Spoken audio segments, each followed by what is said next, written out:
right the first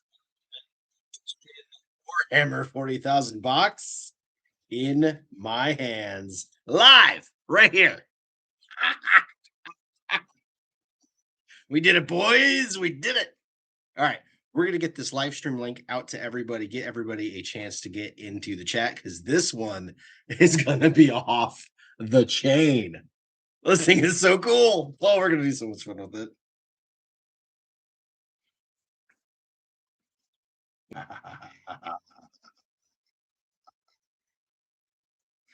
Da, da, da, da. Hey, Shady Snakes. Wow.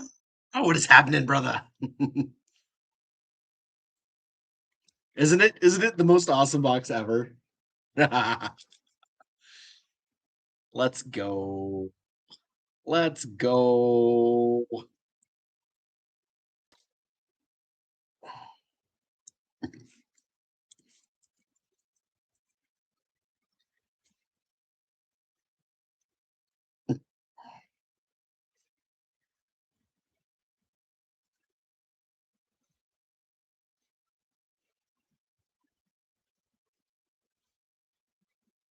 Right, we got that going. Let's get this up here for everybody. Hey, mostly ghostly. Wow, paint Warhammer with me. Let's go. That's right. I am crazy enough to own it right here. Tell me this is AI. I can smack myself in the head with it. Is that real? Yes. Yes, it is. Here it is. That's the one right there. The one that you all saw on the internet 10 days ago. That so many of you were like, oh, it's fake, it's AI, that's not real. So real I could eat it. Let's go. All right, we got to get this posted, get everybody a chance to get in here. I see 20 gets in here already. Yeah, it's a good size box. We'll grab some other boxes and we'll do some comparisons on here. Faux show. Oh man, I just realized the back here, there's a little rip in this spot, but you see it says 1:1. That means this photo on the back is literally the actual size of this guy.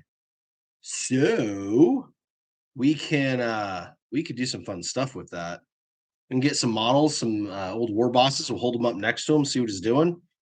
Yeah, because I got it. I got the actual 3D box right here. Mysterious soul, who did I have to want? It means like nobody. My purple squig found it, and a good squig, you know, that just send it to me. It's right here, right here. There it is. That's the box. Oh, this is so much fun. I can't believe it. Not only that, like we found it, but also that like it's here in my hands right now at this moment. Yeah, it's a thick box. Again, we're gonna grab some other character boxes and we'll compare them side by side and stuff. We're gonna give everybody a chance to get here. There's only 31 of you on here now. I'm expecting probably somewhere closer to 300. So and we are definitely going to talk about Yaric.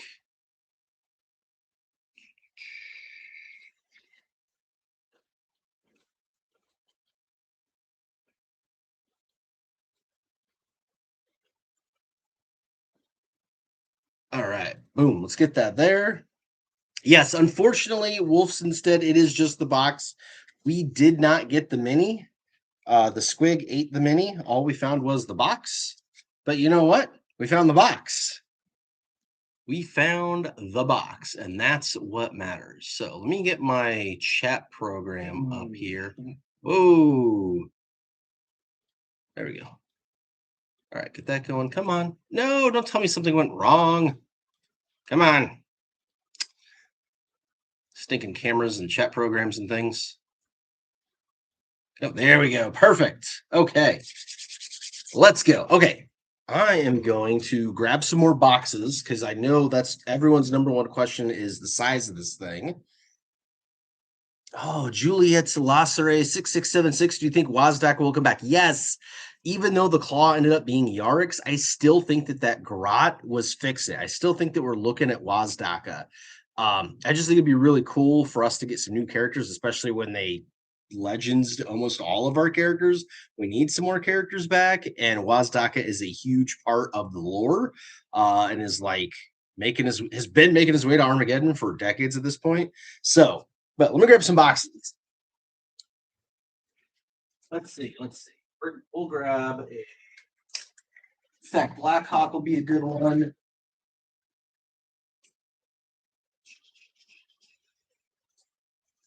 Boss Snickrot, that's a good one too. So here is Boss Snickrot. Oh, it's all glossy from the. We'll take the wrapper off.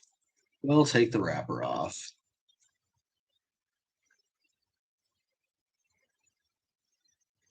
Mostly ghostly. Wazdaka would be nice. I also think the gun could be Tuska Demon. Ooh. Does Tuska Demon Killer have a Gatling gun, though? Is that what his Daka gun is? I don't honestly know. I haven't read The Beast Arises since it came out. And yeah, I don't remember. That could be really interesting, though. I like that. I'm so excited to see Wazdaka spend these. It's the paint I use too. Wazdaka red is the red on my personal orcs. I love that color. Okay, so here we go. This is Boss Snickrot. This is the new Boss box. And as you see, the height here is probably the same. Well, it's definitely the same because we have the whole back. So the height is definitely the same. But what we've got here is a difference in thickness. Check this out. So Boss Snickrot is probably 2/3 the thickness of the War Boss. Everybody catching that? About 2/3. All right. And Snickrot here, how many sprues does he have? How many sprues does he have? So Snickrot is a single sprue. And there's just one in that box. There's definitely room for more, though. Like, you could get at least 2 sprues in there. I know this is like the standardized character box for the smaller characters. But here's Uthak Blackhawk. So this is our last War Boss sized orc. All right. And you can see, again, same size. But then again, same thing. Trying to get my hands out of the way there. All right. We got about 2/3 the thickness with Uthak compared to the War Boss. Now, this is interesting. Uthak, I do not believe, is 1-to-1 on the back. But that's a pretty cool little comparison. Let's see. We'll move Uthak up. Come down here. Zoom in a bit. And give you guys a chance to really compare these two side by side. Take a screenshot if you want. All right, again, we did not get the model in the box. So we're doing a lot of conjecture here. But that's next to the Uthak box. And Uthak is also surprisingly a single sprue. There's okay. I'm going to go dig through some more characters. I swear there's a box like this with 2 sprues in it. Let's see. Who's got 2 sprues?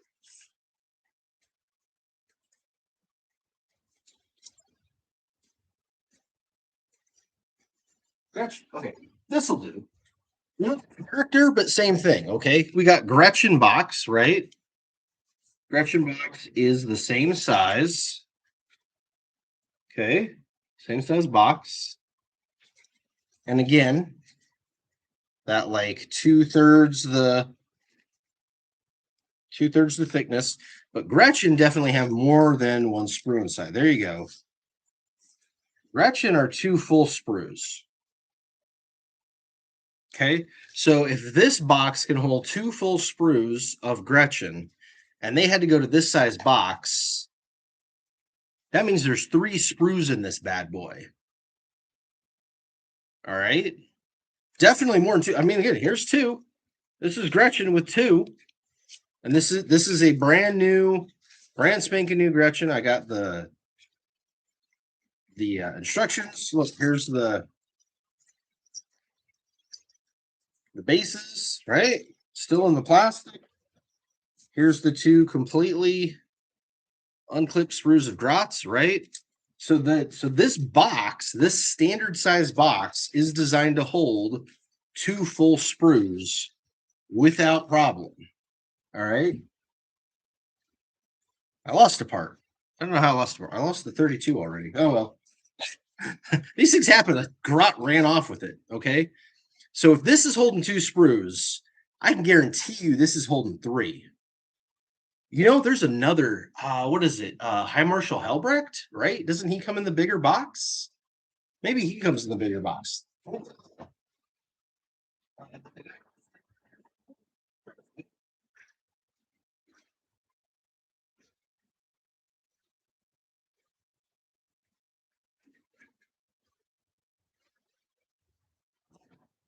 Yes. So here's High Marshal Helbrecht. Okay. Oh no, he's a little thicker. Interesting. So the War Boss is about 3/4 of the thickness of Helbrecht. And Helbrecht does have 3 sprues. So maybe it's 2 sprues. Maybe it's 2 really thick sprues, like they got a lot of 3D to them. But yeah, that's an interesting size. I thought for sure this was going to be the same thickness box as Helbrecht, but it is not. Helbrecht is definitely noticeably thicker. So interesting data points. All right. So what you guys got for me? I got the box right here. I can answer whatever question you have on it. We could put some more bosses next to the back 1-to-1. We can get close-ups of anything. What you want to know. First 11th edition box, boys.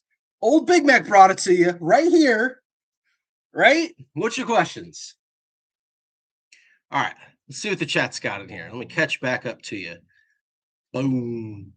Ping weren't with me. Where's the Grubbins? I really wish I had it. Okay.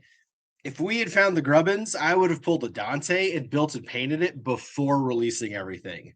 Because that was epic. All right. It wouldn't just be spruce. It'd be like, oh yeah, I already got the new War Boss. Didn't adverts? Let me see the box. I keep holding the box up for everybody. All right, there you go. Just keep looking at the box while I'm talking.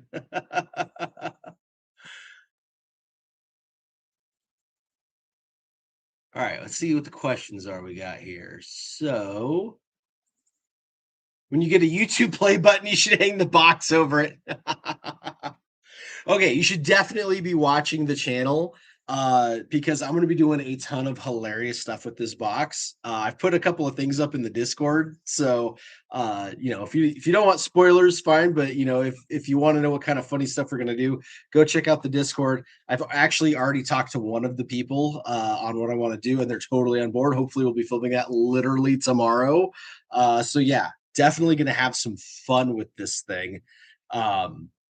Which is rad.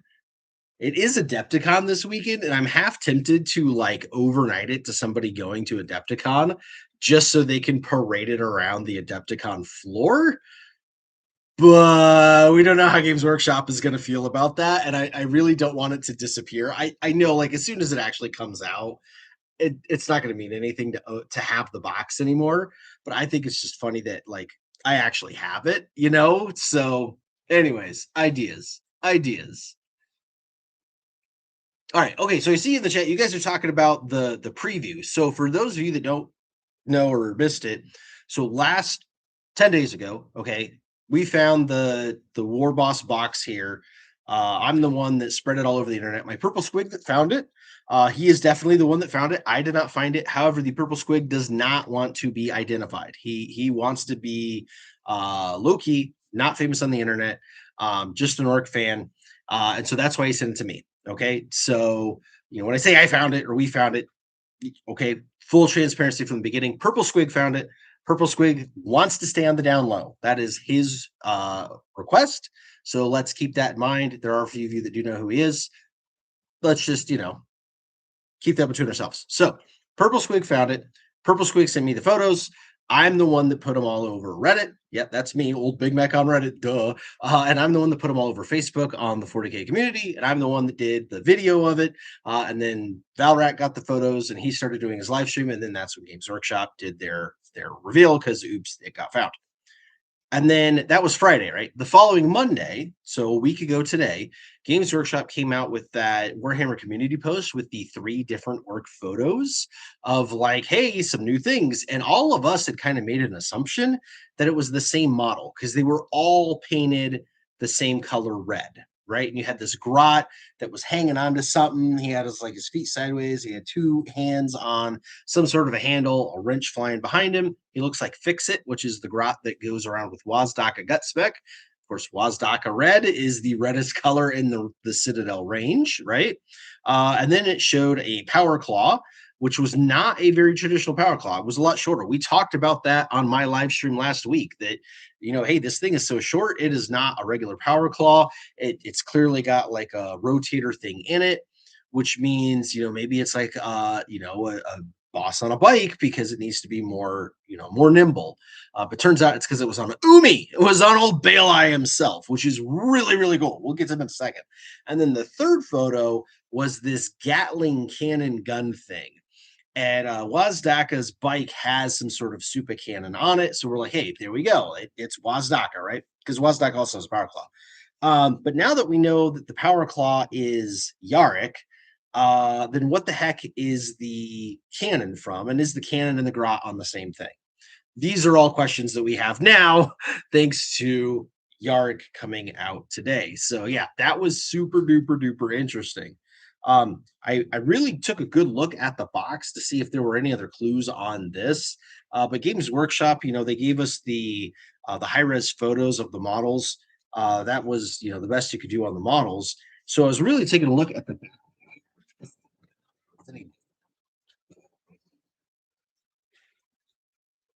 I really don't think it's that different from what we already have. So this is Grot or Snickrot. Okay, I just bought him last year. He's one of our newest characters. This is one of the newest boxes. You can see it's a very orky background. It's probably like a bot, the Big Ed Boss Bunker, the Octarius strain, but it's very faded out, right? You can't actually see any of it. Whereas this box, it is new. It is sharper. It is much, much sharper in its imaging, right? And I was trying to figure out, is it like the same photograph, just in like in focus, but it's not. So if you look at this one, we've got this tall, imperial looking ruined building here on the right side of the box. And on this one, there's not, right? So that same side of the box, right? You got the tall thing there, right? But there's nothing on Snickrot. So this is not the same photograph. We also have kind of this foreground terrain here by Snickrot that does not exist on the Warboss. Really, really good close look at this. And I'm not sure what it is. Again, we've got Imperial on this side. And then right behind him could be Imperial or could be tell. And then there's this piece right here. All right, that is a boss glyph, right? You've got the big head, you've got the horns, you've got a chain in between it. I don't know of anything that has that. So you guys tell me. Right? You absolute bad lad orcs. Take a good look at that boss pole with the chain in between the horns. What is that from? Now I know the piece here in the foreground. That is definitely Octarius scatter terrain. But I don't know of any pieces that look like that. It doesn't look like the head on the Octarius oil rig. It's not the shouting pole from the Big Ed Boss Bunka. So like, what do you guys got? Like, do you think we're getting new orc terrain, or do you think it's like some Kitbash thing that Games Workshop has, or what? What you guys got? Rip it and eat it, orc way. Well, again, a squig found it and he ate the gubbins out of the inside. What do you want me to do? All right, you guys are saying nothing you're aware of. Maybe new fortification. Boss said it's not the Boss Head bunker. Eggy chips, I'm telling you.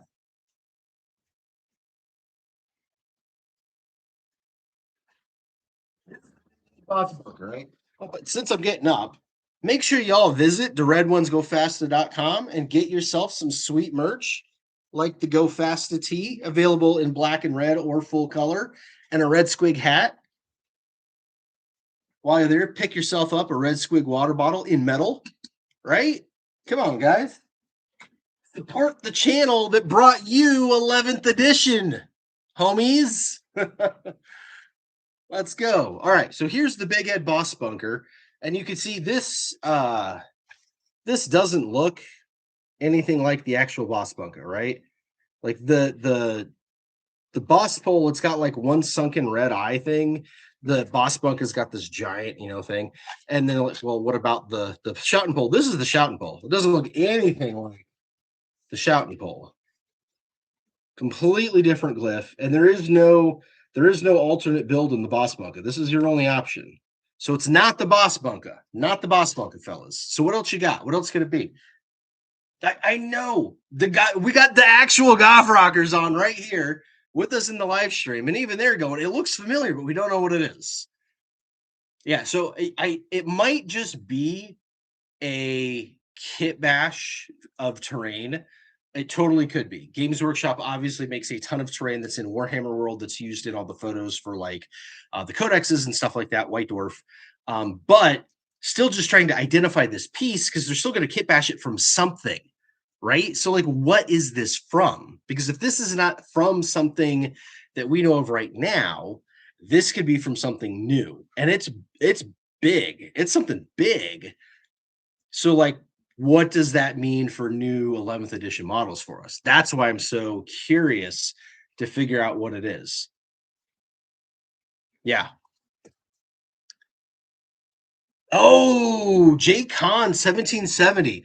Probably the new objective terrain for 11th edition.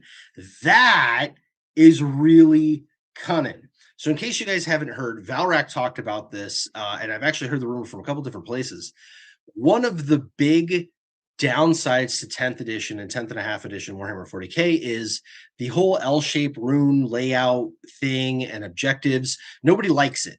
Nobody likes it. The competitive players don't like it. They complain about it all the time. Us filthy casuals and narrative lovers absolutely loathe it, right? But just in general, people don't understand it. You're like, well, you're fighting for an objective. But what is the objective? What is the objective? It's literally just a random spot on the ground. Like there's nothing there to actually fight over. Why would my army care about that spot? Right? Like that's what people are getting at. And so the rumor is Games Workshop is actually making terrain objectives for each army. And that you're actually going to be able to like buy an objective set that has cool things that your army would actually fight over, which I personally think is wicked cool because I already do that for my armies. In fact, you can see right there, those are my objectives for my Imperial Guard. So I've got 5 objectives right there on 40 millimeter bases for my Imperial Guard to fight over. I've made a set for my orcs. I've made a set for my beakies. I make a set for all of my armies. It's actually one of the first things I do, actually, because I use it to figure out what my basic scheme is as well. But like, you got to have something to fight for.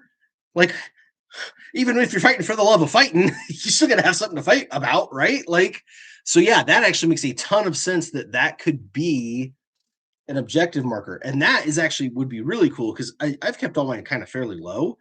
For that to be like a boss pole, to be like a from Dawn of War, like you got to hold the thing style, that would be wicked cool. Wicked cool. All right, what else we got here? Why can't our objective be cool? It is. That would be cool. A boss pole would be cool. JU, get it PSA graded. That is one of my ideas. Okay, if you don't want spoilers, cover your ears. Here's my ideas. All right. 1, we're going to take it to the actual Games Workshop corporate store. It's in the other state on the other side of the river, but it's not too bad. We'll drive down there. And I'm going to walk in and be like, hey, I ordered this online and the box came like all messed up and I didn't get my mini. Can I get a replacement? And just play totally stupid, right? Because they don't recognize me down there. So it'd be really funny. Okay. So that's number 1. Number 2 is we're going to take it to Mindtaker. And this is what we're going to be filming tomorrow. We're going to take it to Mindtaker and I'm going to trade this thing in. To Mindtaker. And so we're gonna like write out the whole like trade and slip and like You know, what price are you looking for? $1 million. And then like put it in the display case, right? So that's going to be one. And then, yeah, number 3, Jehu, you've got it right. Get it PSA graded and slabbed. So I'm going to stick it inside the big acrylic thing and have the big holographic grading on there. It'll be like, you know, a 1.9 or whatever, but it's going to be first 11th edition box, right? So those are some of the funny things we come up with. If you guys have any other hilarious ideas, definitely throw them in the comments because I want to do all of them before these boxes actually hit the street because I think it's hilarious and funny is what we're all about. Yes, this is the leak box, Tugbobo. There it is. It is real. It is in my hands. I can take it apart. I can take it apart. I can flatten it like the photo, right? There you go. There's that photo right there, that iconic photograph. And there's the backside, right?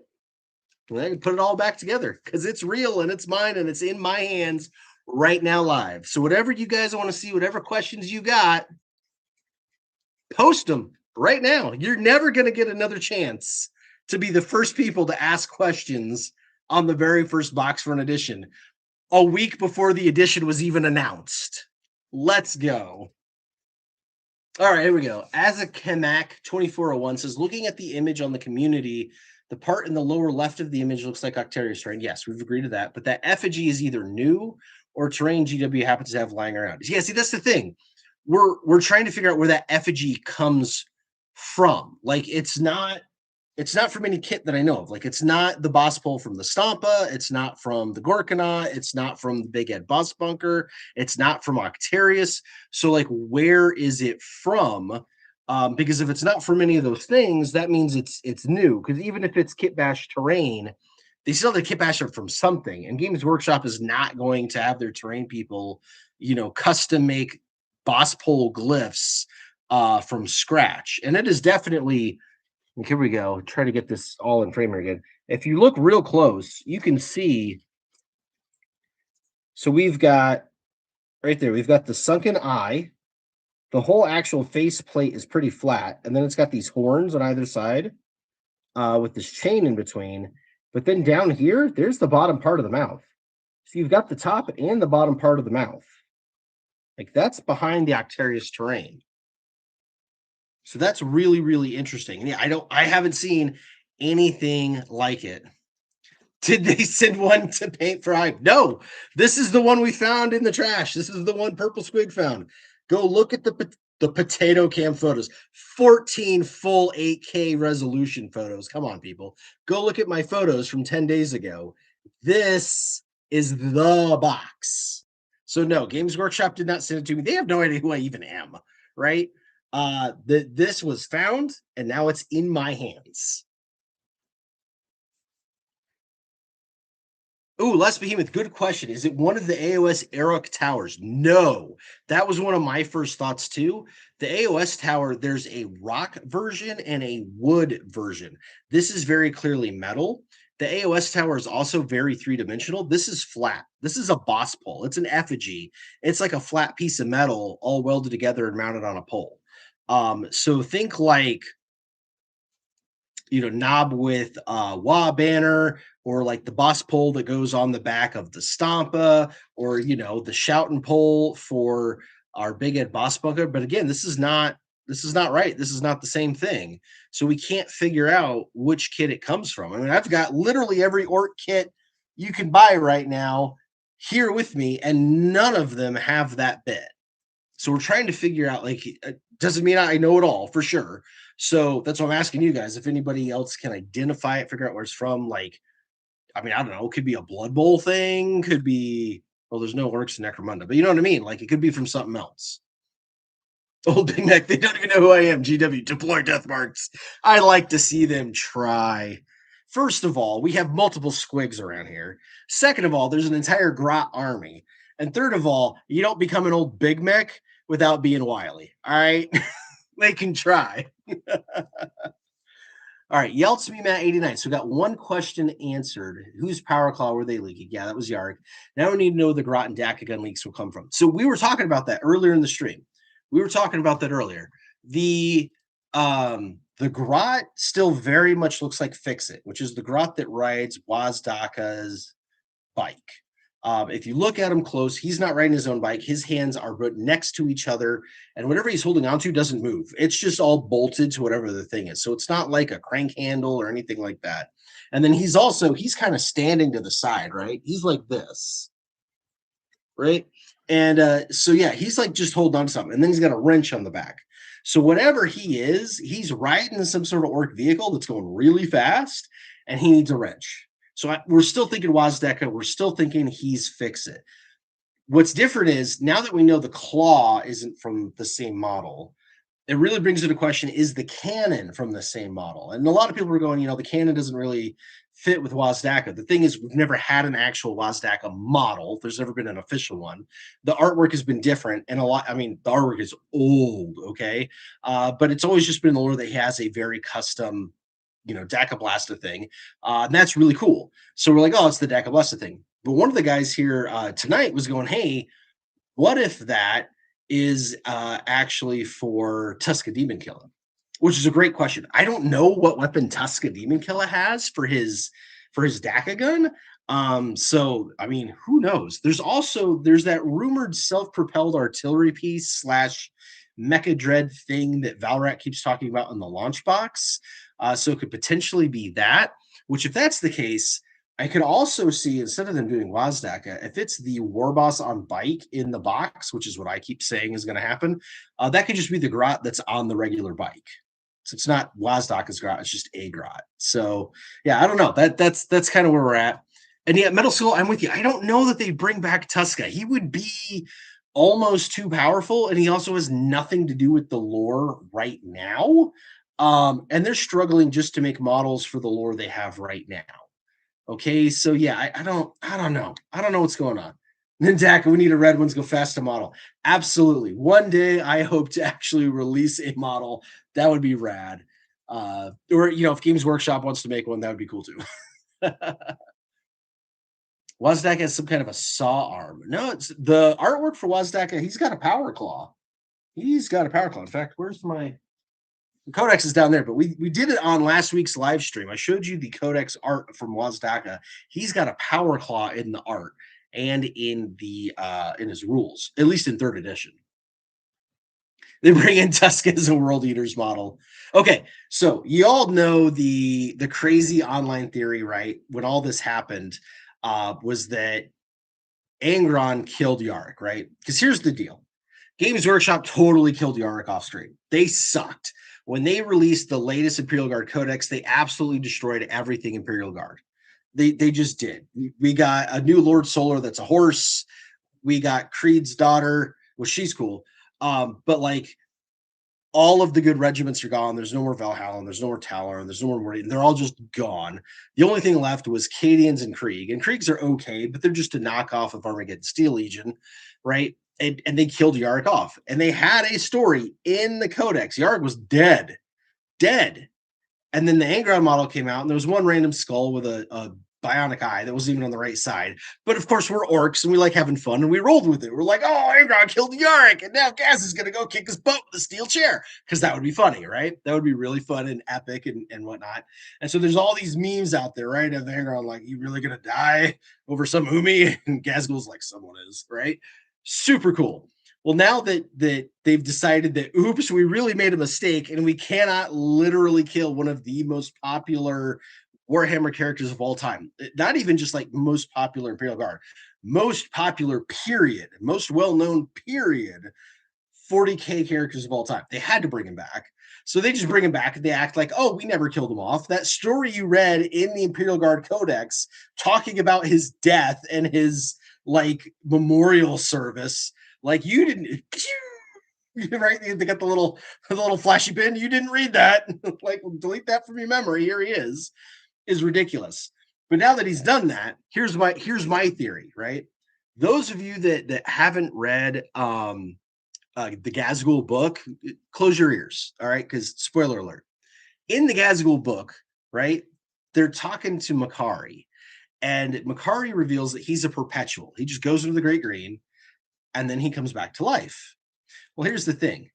Orcs know and love Old Bale Eye as their most favorite enemy, and he has a power claw, which happens to be something that Orcs made, which means he has a direct physical connection to the Wa energy. So whenever Yaric dies, he goes into the Great Green and he just comes back. And that's how Yaric came back. That is my headcanon. It is now your headcanon. You're welcome. Just he got better. He was never sick. He was just old, older than me. Yeah, you know, I mean, Herbie, you're right. Like you gotta hey, James Workshop official. Thank you for that first donation. Much appreciated. Those donations helped bring you the first box of 11th edition. And James says, you have wronged us for the last time, and the attack squigs have been dispatched. Sure, go for it. Your attack squigs will come here and I'll be like, who's a good boy? And then they'll be my attack squigs. Right? Bomboy says you should write the lore for real. I've offered my services numerous times. James Workshop official. If you need someone to write the Orc Codex and lore, I will do it for free. And it won't be overpowered or anything. It will just be fun. But I guarantee you we will double your Orc sales overnight. All right? Dead serious. I will do it for free. All right, let's see what other questions you guys had about this box, what was going on. Yeah, Yaric, he's legitimately, he is the war boss of Olenor. He can't die. He goes to the Great Green. He's perpetual. He's an orc now. You think the power claw is going to work for something not like orcdom? No. That's the whole point, is that orky stuff only works for orcs.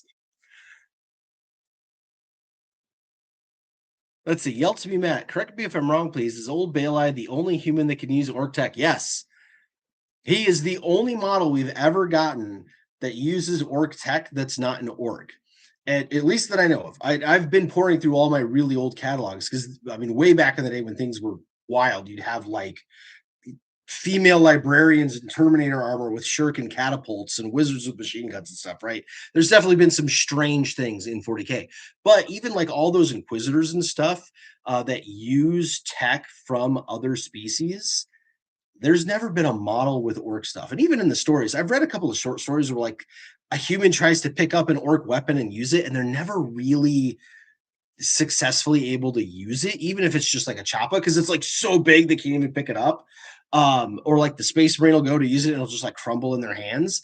So there definitely, I think, could be some part of the orc psyche that's like, hey, it really needs to be an orc using it for it to be an actual like useful item. And so if Yaric is the only one that's been able to use it, he's got to be accepted literally by like the orc psyche in the background, right? Like the Great Green itself. Especially for as long as he's been using a power claw, right? I mean, you'd think any other power claw would just turn around, you know, and that's that. But now what we got? Hey, Lake is that? Thank you so much for that. That is our second one. For those of you that don't know, right there in the top chat, you'll see there is a 2 of 10 right now. That is our goal, is 10 super chats of any size whatsoever. All of them count for it. And the thing is YouTube and its almighty algorithm, it projects our channel out there based on how people actually interact with it. So watching videos does one thing for the metrics. Liking videos, right there, that button, make sure you click the like button, does another thing for the metrics. Commenting does another thing for the metrics. But the number one way to make your live stream get shown to more people more consistently is by making goals and meeting them, because it shows that I am making content that you want to see and are literally willing to pay for, which means they can run more advertisements, which means they can make more money. Stinking bastards. But that does mean that more people get to see our orky goodness, including the very first 11th edition box. So if you've got some spare teeth, you can throw it up there. Help us get to that 10. It would be super duper appreciated. If you don't want to feed YouTube overlords, totally get it. You could go to theredonesgofasta.com and pick yourself up some sweet Red Squig merch, Go Fasta merch, or our more DACA merch. Have you guys seen our full zip hoodie? I know we're getting close to the end of spring here, but it's snowing over like most of the country still. So it's a full zip hoodie. You got the zipper going all the way up, pockets on both sides. You got the little logo there on the front, and then the giant full size logo on the back. This thing is so popular. I kid you not. Okay, all straight up truth. I got my sample in because I make samples of all these first before we approve the final layout of the artwork and all that. Because all of our stuff is made to order. It doesn't matter where you live. We shipped to 14 countries last year in our first year. We're already up to 12 different countries this year. And some of them are different countries than we shipped to last year. All right. So it doesn't matter where in the world you live. Most likely they will sell and ship to you and actually make it where you live. So if you live in the UK, they make it in the UK. If you live in Australia, they actually make this in Australia and send it to you. So you don't got to worry about any crazy tariffs from where I live, Cougar Land. But anyways, I digress. I get the final samples in person before we release the actual goods for people, right? And I got this in, and my Grots immediately stole it from me and then had a fight with each other over who got to keep it because it was so cool. So I literally had to use my own money to buy my own merch and get a full zip hoodie for each of the Grots. All right. Second funny story with this one. I had a viewer buy one. They accidentally had it shipped to their mother's address. And I mean, no disrespect or anything, but an actual mother, a mother that is older than me, right? And she's like, you got this parcel in the mail, and she puts it on, and like great photos of it, right? She wouldn't give it back. I had to send him a coupon code to order a second one so that his mom could keep the first one, who has no idea what Warhammer 40K is or orcs are, but thought that was wicked cool. So it doesn't matter what age you are. It doesn't matter what background of life you're from. We make cool stuff. TheRedOnesGoFasted.com. Linked as always in the description below. Make sure you check it out. Hey, Shady Snakes, thank you for that. Much appreciated, my good sir. Umis don't use orc tech except on Gorka Morka. Okay. To be fair, Diganobs are a thing.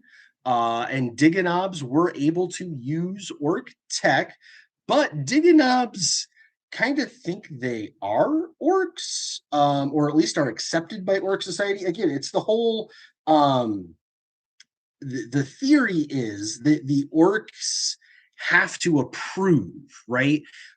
There needs to be a gestalt of orcs that go, hey, this guy's all right. This Umi's a little green.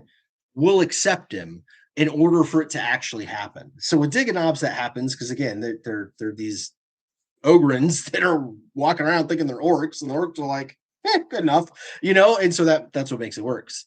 But yeah, even the oh man, did they even make Diganob models? I can't remember now. Way back in the day. Calvin, wearing my Red Ones Go Fast hoodie right now. Super cold there in Maine. Everyone should have one.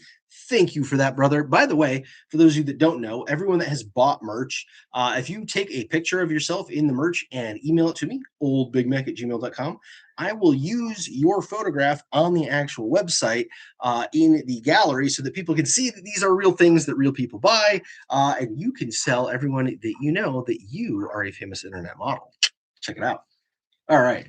Yeah, JQ, I know there's Diganob figures, but do the Diganob figures have like actual orc tech? Or do they have like Imperial weapons with orc glyphs?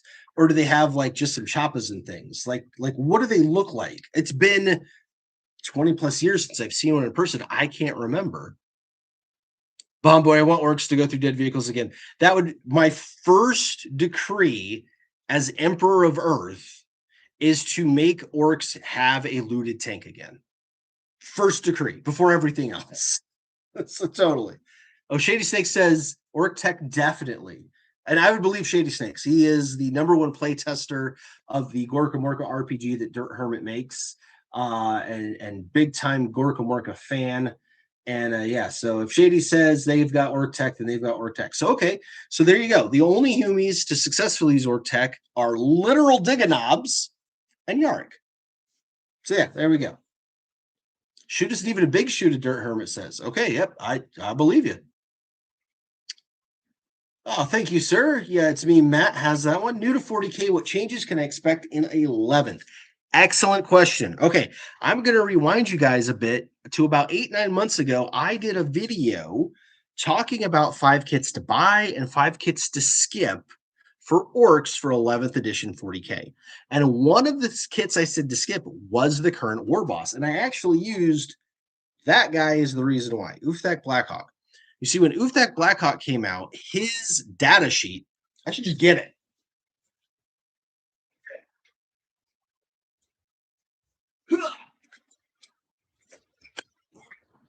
Sorry, I had to step over the squigs.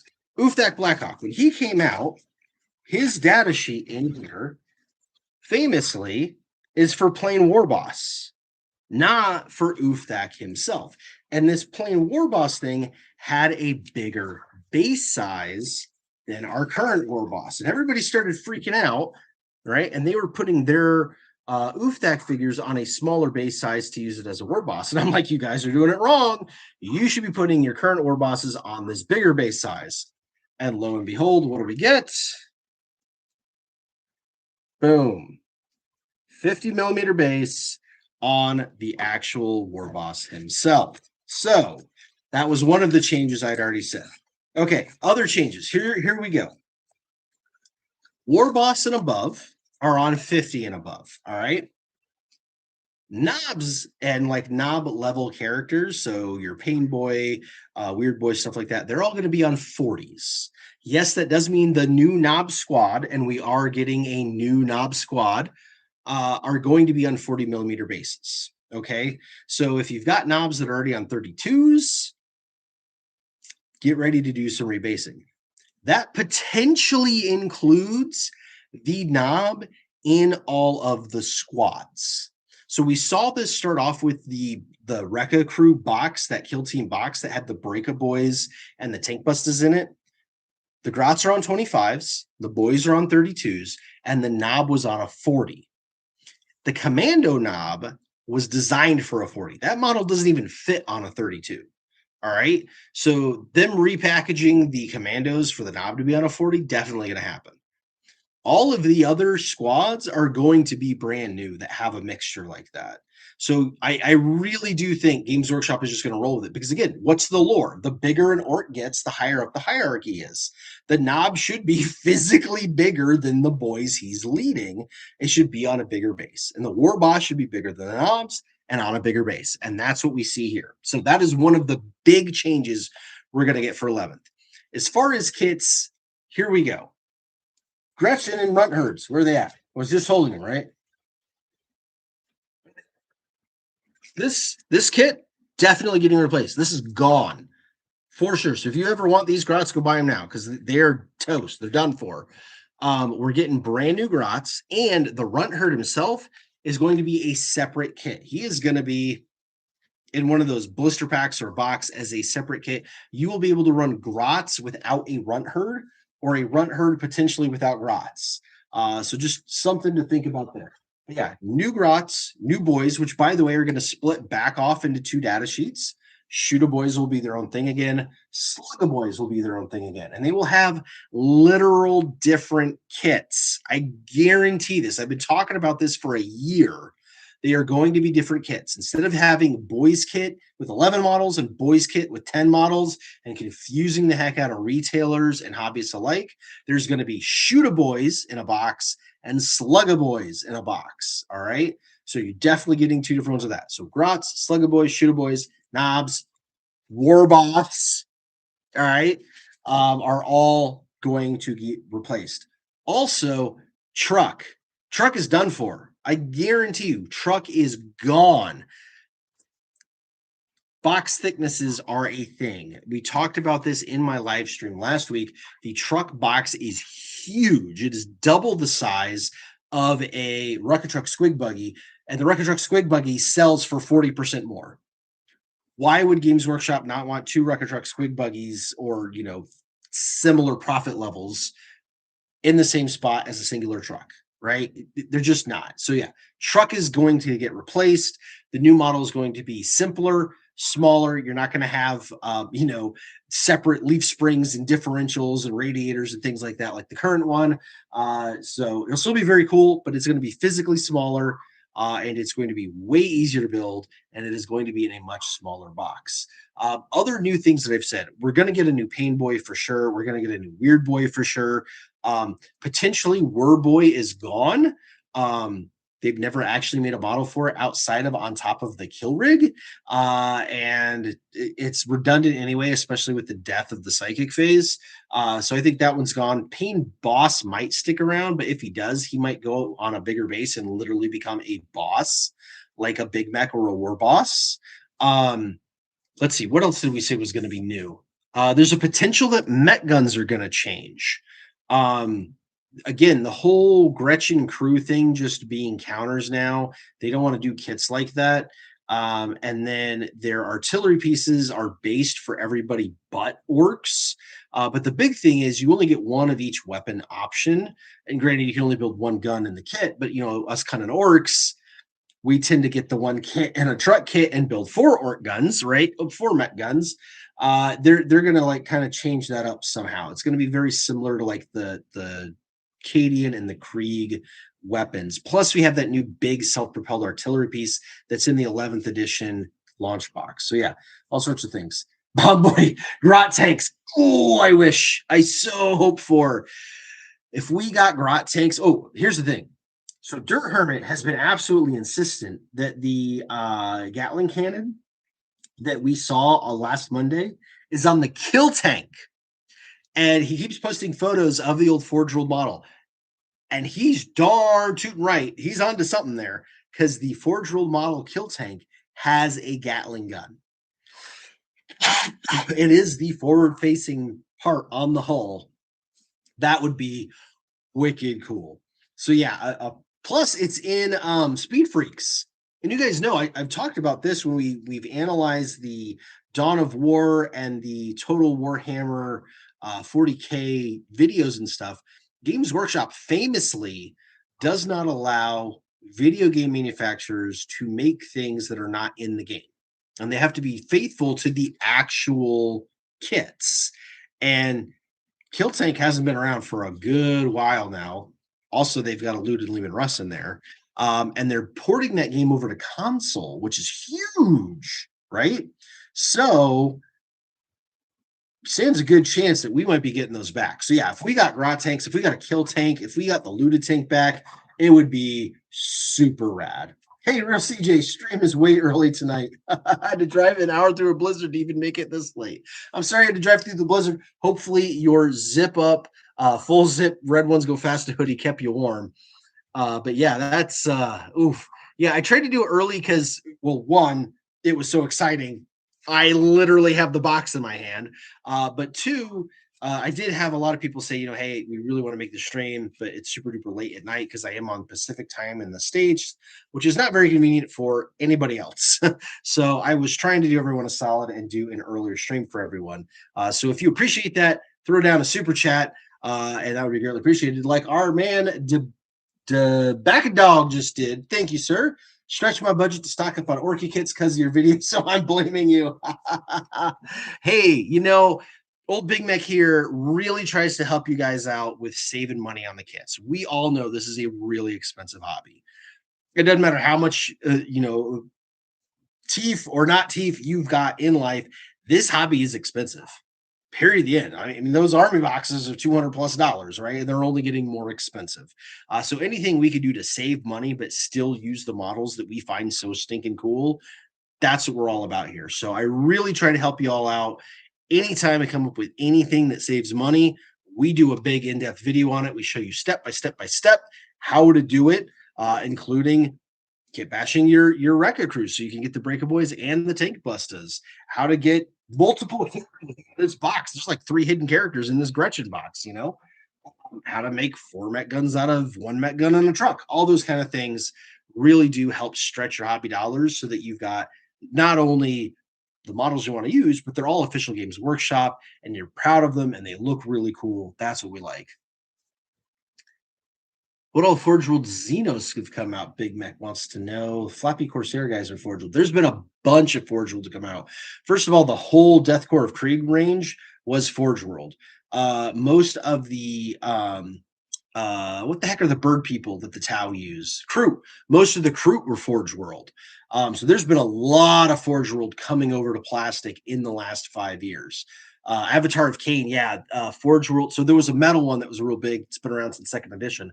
But Forge World did the one that was huge out of the resin, and now the plastic one mimics what that forge rolled one was. So yeah, there's been a lot coming out. Yeah, Tyranids had a ton that they were all forge rolled. So yeah, definitely if something was forge rolled and is like no longer being produced, that means nothing, because in this day and age, Games Workshop is really trying to get it all back out there in plastic.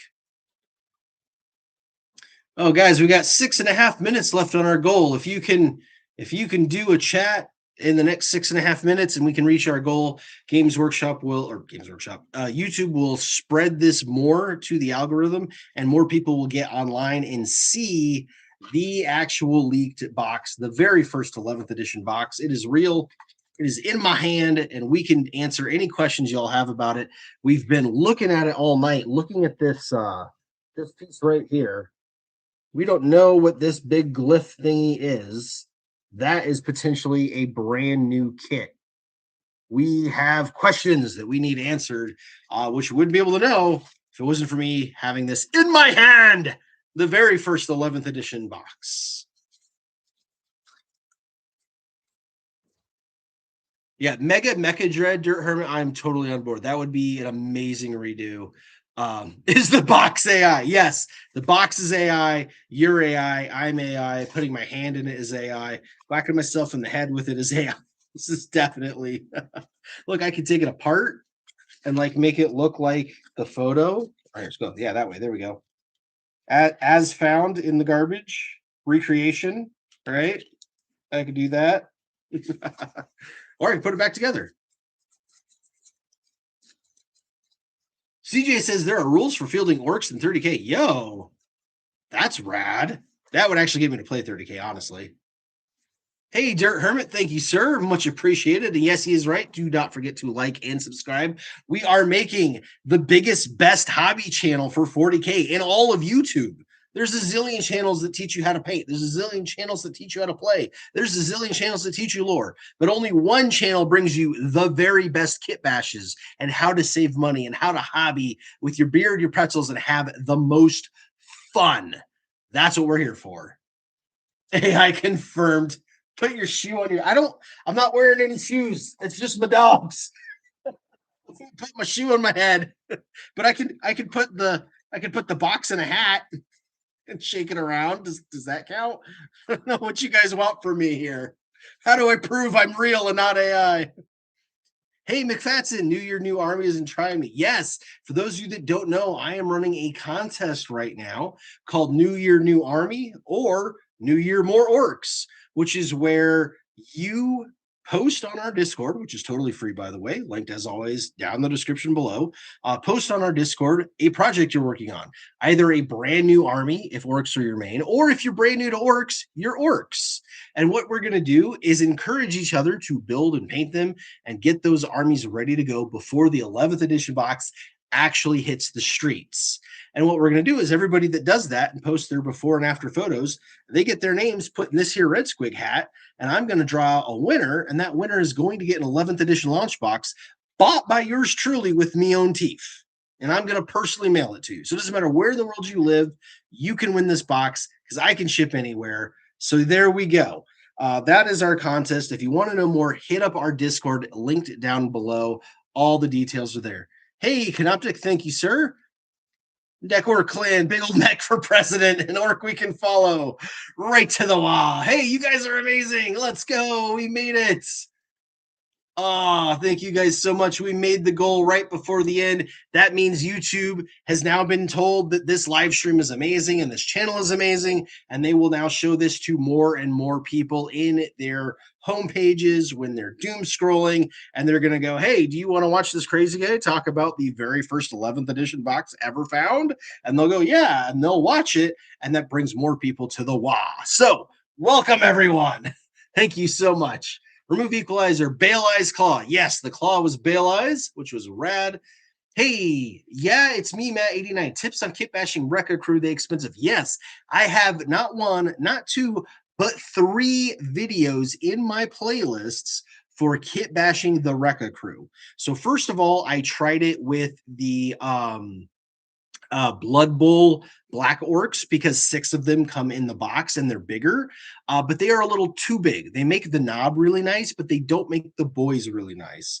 Then I did a video on kit bashing them with old orc boys, the ones with the donk donk butts that come 11 to a box. They work really, really well, especially if you do the Breaka boys with them, because the Breaka boys have the big armor thing that goes over the carapace, that goes over the whole body. So it helps hide any arm joins or any kind of awkward posing with the hammers. Okay. So that is like the best way to get in there. And then we did a third one where we finished kit bashing all of them and painted them all, or didn't paint them up, but got them primed up. But yeah, kind of went through each and every model because you can actually get a whole extra Breaka boy and a whole extra tank busta out of that collection.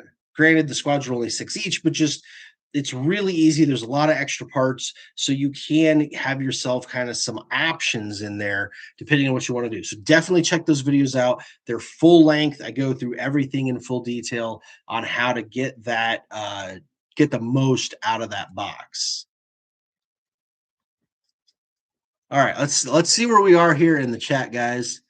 And yes, Dirt Hermit is right. If you guys want some great Orky tunes, check out at Dead Studio Productions. That is the Goth Rockers.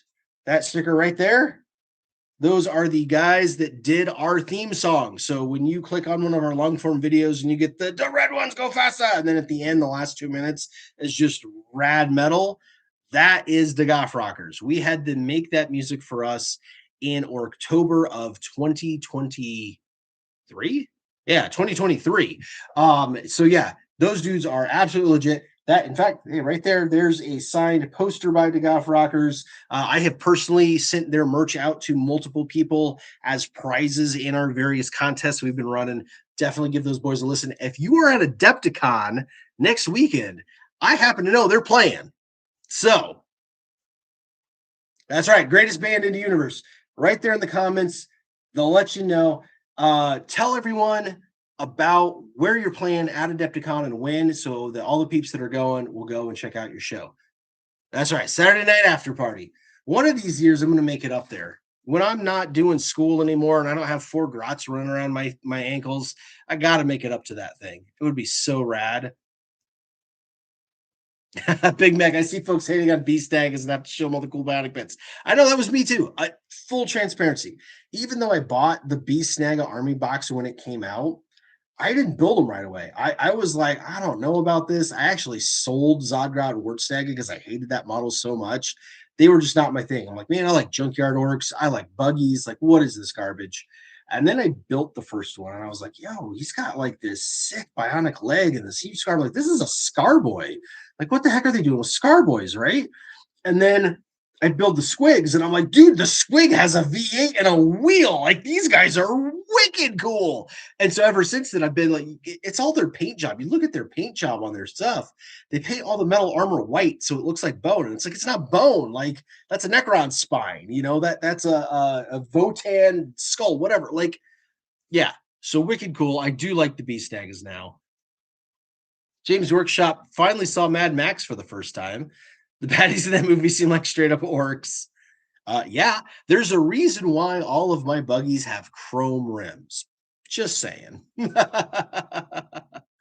Paradigm, get ready for questions. Hey, yeah, get in the Discord, tag me. Happy to answer any questions. But the gist of it is simple. You'll see in the Discord, there are little sub Discords or categories, whatever the heck they are. Okay, look, I'm old. Discord is a little beyond my technical savvy. Where's my dial-up chat rooms? I'm used to unplugging the phone to plug in the internet. But anyways, you will find categories for all the different armies, including not even Games Workshop. You don't have to do a 40k army. You could do an AOS army. You can do Blood Bowl, Necromunda, whatever. And again, it doesn't have to be Games Workshop. If you're doing Conflict 47 or Church Crusade or whatever, we have a section for everything.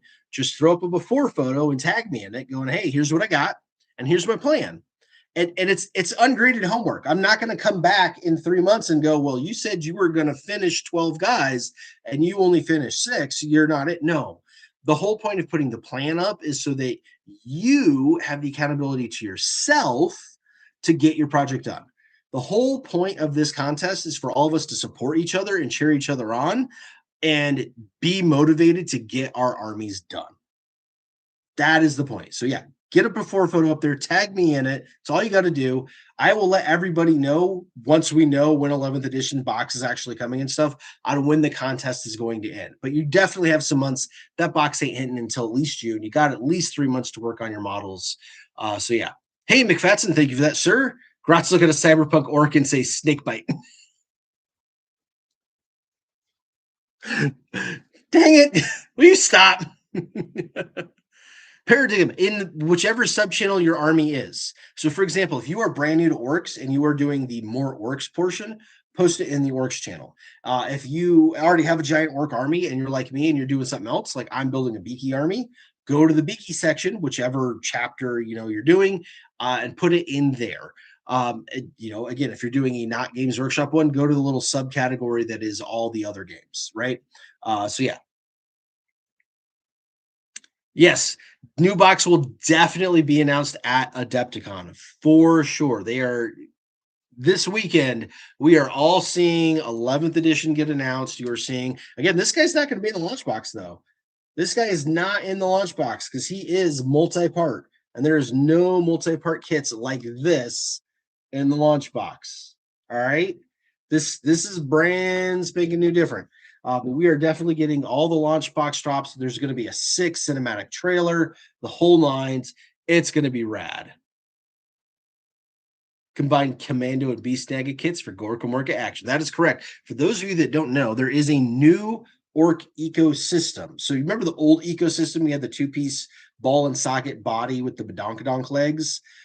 That body and leg combo was shared between 40k orcs, Warhammer Fantasy Battles now, Old World Orcs, the War Bikers, the Ludas and Burnas, like all sorts of kits. They all use that same ball and socket setup. The new kit is Commandos, Beast Snaggas, Squig Hog Boys, and Breaka Boys. They are actually all compatible. There are 3 or 4 different arm options. They're like labeled A, B, C, D. The A's literally just glue into the same spot on all of the kits. But it's also super easy to like sand them a little bit and just get them to work anyway, because the only difference is the depth of the little V that they have into the shoulder. That's it. So you can sand the arms and just use some gap filling super glue or some sprue goo and squish them on anything. Same thing with the heads. They have heads that are like a little shallow and heads that are a little deep, like if they're looking one way or the other. But all the heads are compatible. The shoulder pad gubbins are compatible between different ones. Like the Squig Hog Boys have some of the same shoulder pad connections as the regular Beast Snaggas. So you can actually swap shoulder pads between them. The Breaka Boys and the Commandos, they have various pieces of equipment that actually go back and forth like super duper easy. So there is a new ecosystem. And I strongly suspect that all of the new orc kits coming are going to be the same ecosystem, at least anything boy sized. So the new Shooter Boys, the new Slugga Boys, whatever boys they stick in the truck kit, stuff like that, they're all going to have those same arm connections. They're all going to have that same V-shaped neck connection. You're going to be able to mix and match these parts. But yeah, Beast Snaggas and Commandos go together like butter. Super cool.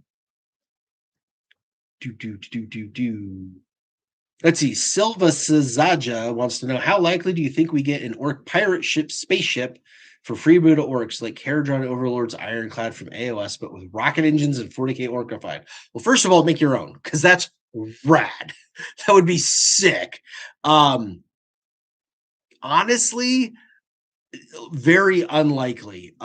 Games Workshop has shied away from bigger kits that are not tanks.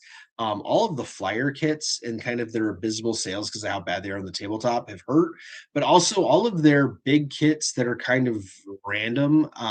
Think of like AOS, they've got some like really big kits.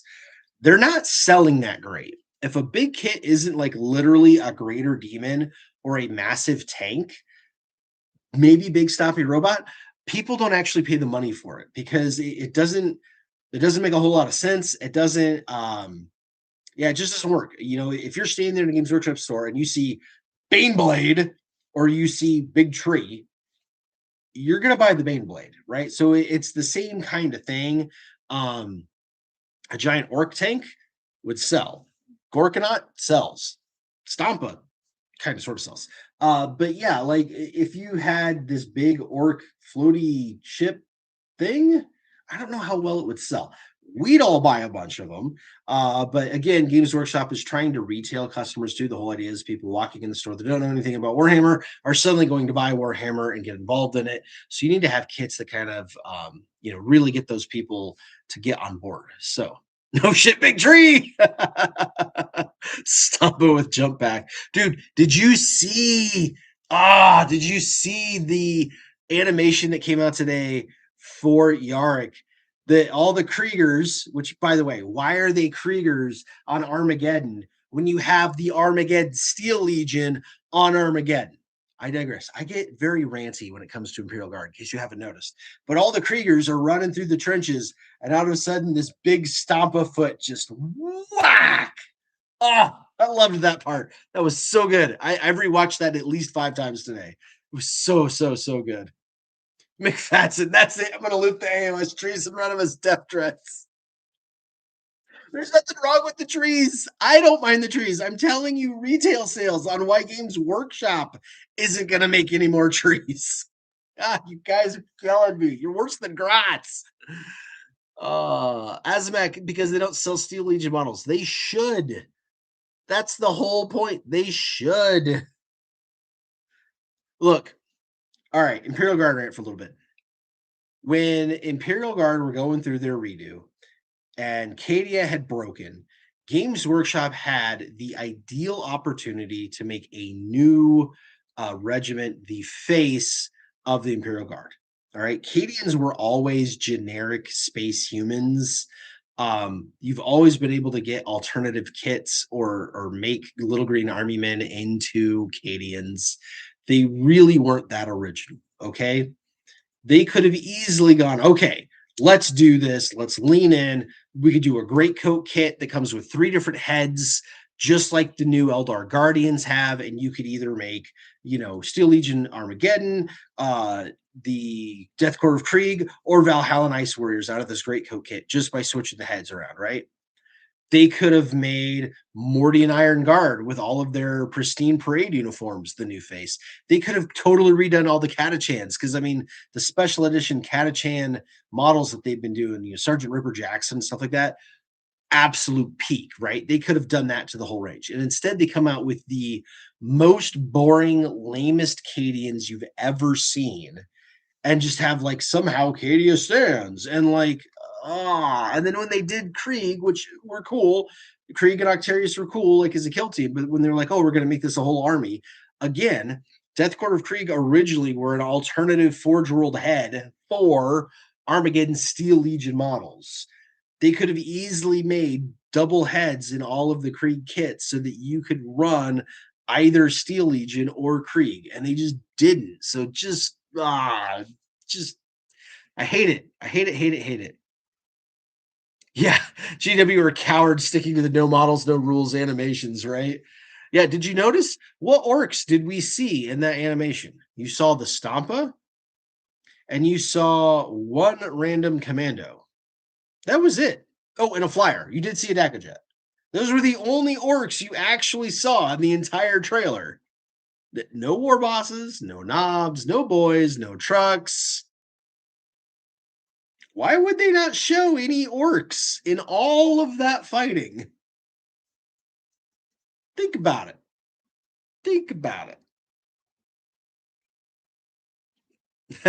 Real CJ, yeah.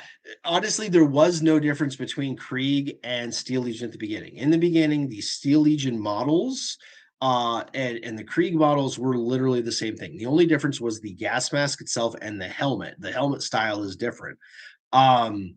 And then they sort of diverged once Krieg got like their Forge World models outside of the heads and stuff like that. But yeah, I mean they were very, very similar. The Death Corps of Krieg have like more World War One looking rebreathers on and goggles and stuff. The Death Corps or the I'm sorry, the Armageddon Steel Legion is more World War II looking, which I think is kind of why they backed off of it. Is they don't want that kind of connotation 40K, which is totally cool. I get that, but they could have like easily judged up the Steel Legion a bit to look a bit more spacey and a bit less World War II-y instead of going backwards even further to World War One, and totally made them work out. Yeah, so I don't know why they did that, but that is the way it is. Oh, animation models. Why they didn't do animation models? Again, they don't do animations. Games Workshop, famous for this. You guys read their financial reports. They talk about contracts.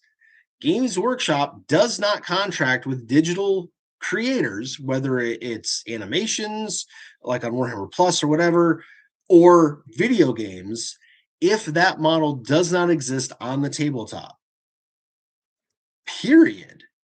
So that's why we take such a deep dive every time they release anything, is to look at the animations and go, okay, what do we see? Those models aren't changing. What's new and different? Those models are changing. That's also why we look at the backgrounds of boxes and things to try to see what's new and figure out what's coming down the pike.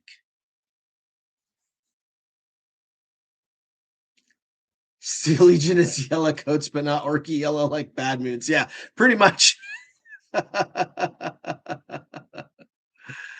Oh, so fun.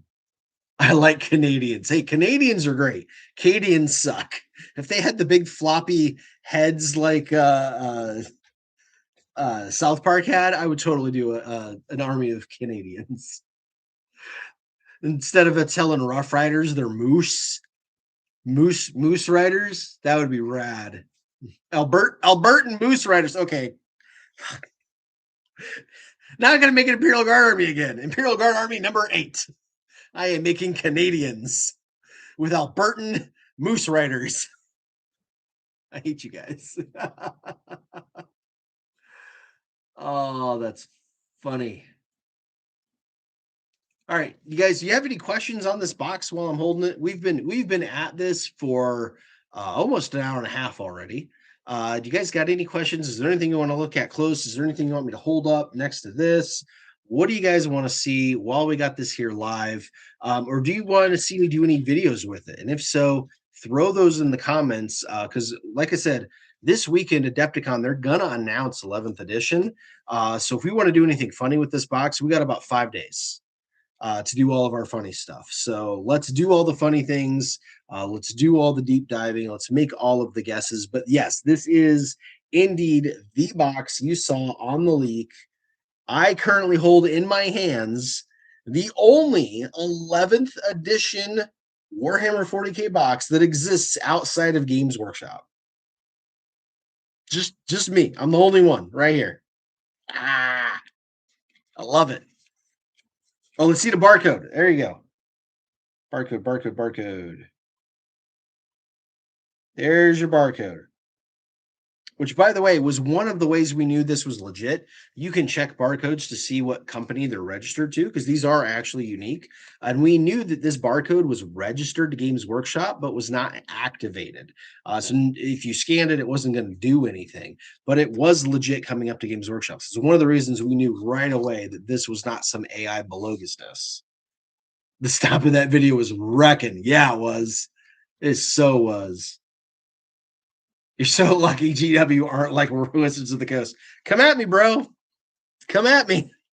Try it, G-dubs. I dare you. No, I mean, the thing is, like Wizards of the Coast, they've famously sent like actual Pinkertons to people's houses and stuff. But the thing is, even in the UK, once something hits the trash, it's no longer your property. And this was literally laying on the ground in the trash. Nobody smuggled this out of Games Workshop or anything like that. It's not stolen property. It was literally discarded. So there's nothing they can do about it. They could politely ask for it back. And I would trade them for the sprue. They could have the box back for the sprues. you know. But yeah, there's nothing they can do about it, either in UK law or in US law.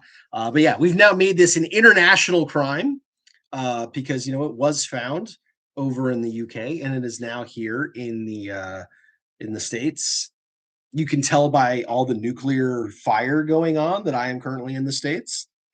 But yeah, so this is legit. We've got this, the only 11th edition box on the planet not being held at a Games Workshop store. That's bad. Big Mac will be in a fisticuffs match with King. We'll see. We'll see. For those of you that don't know what Dirt Hermit is talking about or what we keep alluding to, you should really join my Patreon and you would find all about how we are going to be sticking it to James Workshop very, very soon in a very legitimate way. So, Calvin says a video on what units you think he could lead. The War Boss? What units he could lead? That'd be a good one. We could totally do that. Does he have his pet squig? Yes. The squig is right there.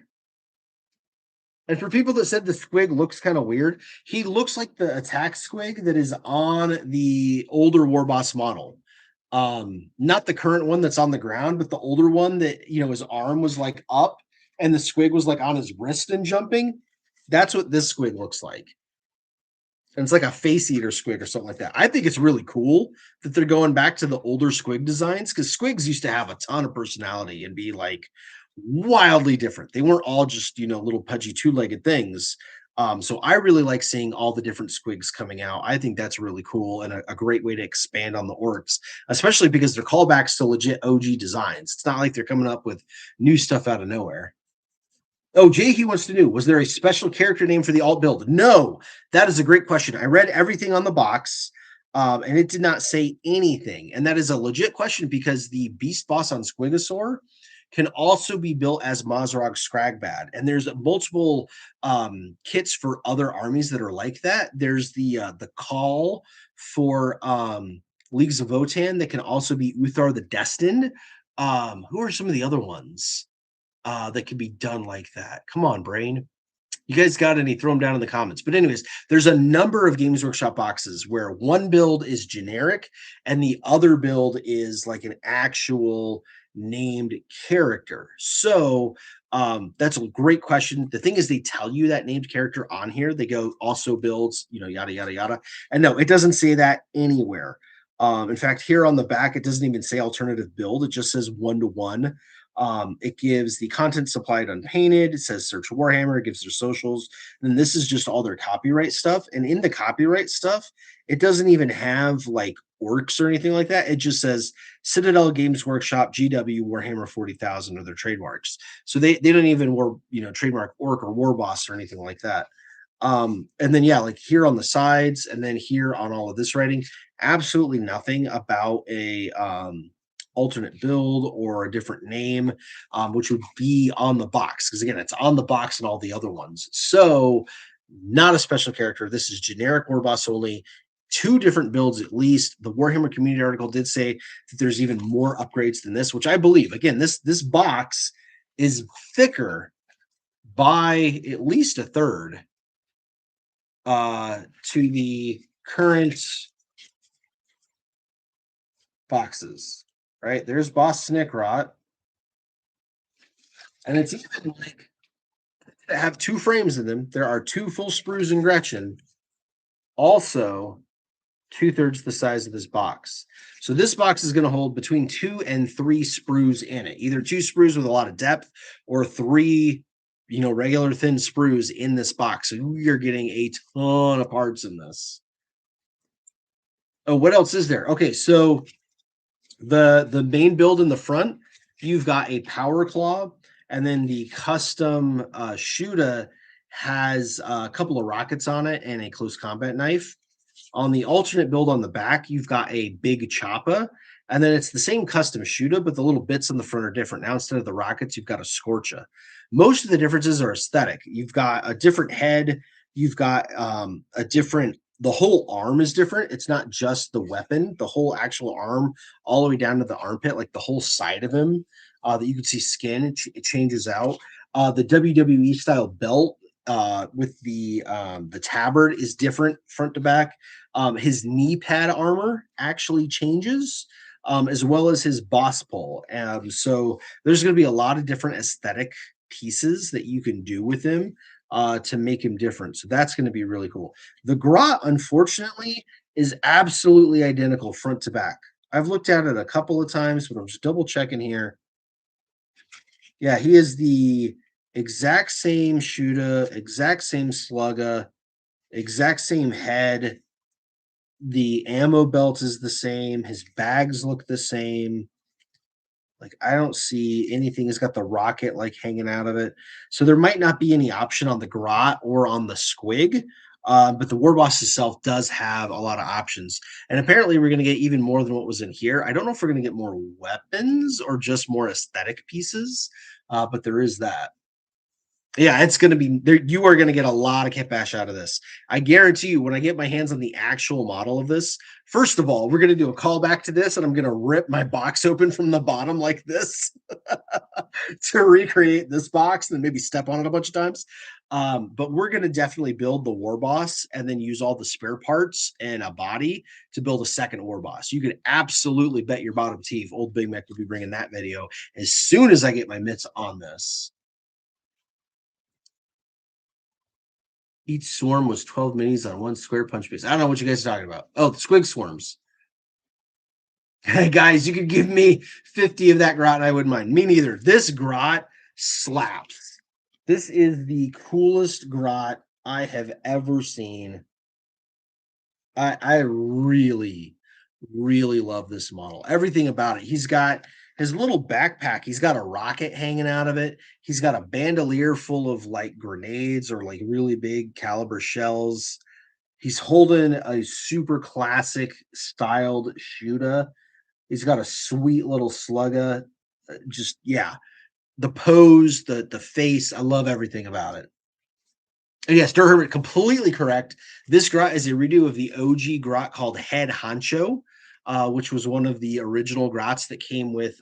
There was like the Red Gobbo, Head Honcho, and at least one other guy, but they all had very distinct poses, and they were like special characters, I think, in Gorka Morka, which was really rad. Yaltz me Matt 99. Knob with Waw banner coming back. That is a really good question, and that's what I kind of wondered about. Is this the Knob banner? This is not the Wa banner. This is not being carried by an orc. This is definitely some sort of piece of terrain or something like that. But does that mean Knob with Wa banner is going to come back or not? I don't honestly know. A lot of other armies don't have any kind of banner bearer.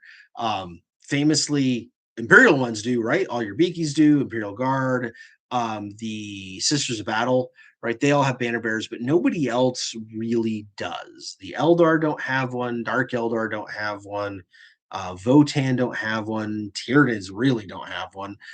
There just really isn't anything else. I think Gene Stealer Cults has one, and Dark Commune has one, as well as like the Chaos Space Marine Legions and the Demons. So it's I don't know. They're kind of a holdover from Warhammer Fantasy Battles. There were always banner bearers. It's kind of a holdover from that. I would love for it to come back. I would say that it has a good possibility, and here's why. If you look at the back banner, I don't know what's here. That's a flag. All right, so he's got an actual flag. This one's got it on there too. It's just kind of hard to make out. Coming in both builds.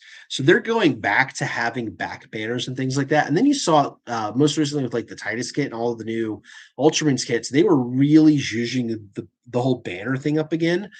So I would love to see Knob with Wa banner come back. In fact, if he does come back, he might be in that 11th edition launch box. He would be excellent in the 11th edition launch box. So we'll see what's going on with that one. Sazzleharp, if the other 11th models are as cool as this one, I need to start saving a whole lot. Yes, you do. I really think that we are going to get an absolute banger of a release. Like everything I am hearing is all killer, no filler. And this totally confirms it for me. This War Boss is wicked cool. And I cannot wait to kit bash it and use these parts and make alternate builds and stuff with it. Because I mean, look at this face. Look at this face. He's got a huge iron gob. He's got the teeth. He's got the bionic eye. Just so dynamic, so well sculpted. I'm really, really loving what's going on here. Yeah, regimental standard. Wasn't that the skull from Gaz's model? This? No, that's not Makari's skull.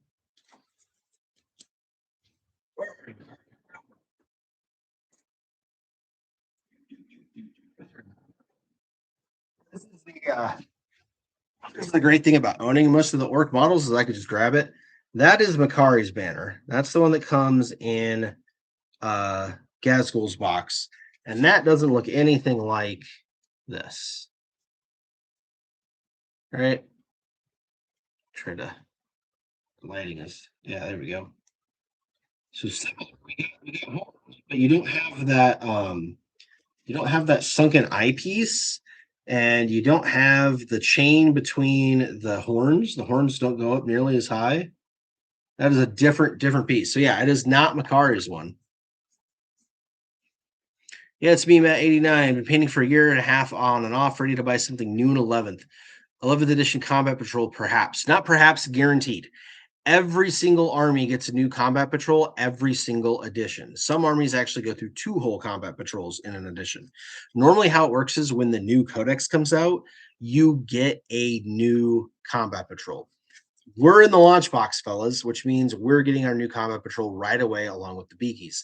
It's going to be made of parts from the launch box that'll also be available in the starter box. So don't go like actually buy the combat patrol. Get the starter box for way cheaper. Go sell the beaky half. But we are definitely getting a new combat patrol, but so is everybody else. So if there is a combat patrol out there right now that you really like, make sure you get it before that army comes out in 11th edition. Oh, Cyborg should be rad. Let's see. CJ's got a couple of questions. 2 questions. First, new Gaz at 11th. Rumors are flying. Yeah. Honestly, I think so. Nothing wrong with the current Gaz model. I've got him right up here. You just saw me grab Makari from him. I love the new model. I think it's wicked awesome. The thing is, every orc player already owns him. Okay. So you're not selling any more of them. His sales have really dropped. But second of all, Games Workshop has shown that they are willing to release new models of characters more and more often, right? We got a new Marnius Calgar not terribly long after getting a new Marnius Calgar. We got a new Titus within 2 years of getting a Titus. I think we might even see a new Uthak Blackhawk, honestly. Like this model was the Black Library Special Edition, but he's evolved in the books past this. We may get a whole other sculpt for him as well. I definitely can see a brand new Gazgul coming down the pike, even bigger, even meaner, even cooler, because all of us are going to go, dude, that's sick, and go buy it. And that's what they want, is for us to go buy things. So yeah. All right. What's CJ's second question? Official beard squigs win. I don't know. I admit I struggle with the hair squig thing. Back in Rogue Trader and even 2nd edition, orcs had no hair. Hair were hair squigs.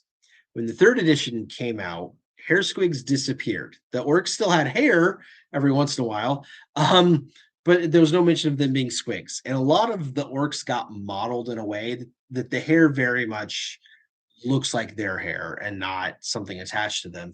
And then they decided to roll it back and come back out with the whole hair squig thing with Zodgrod, Wart Snagga, and all that.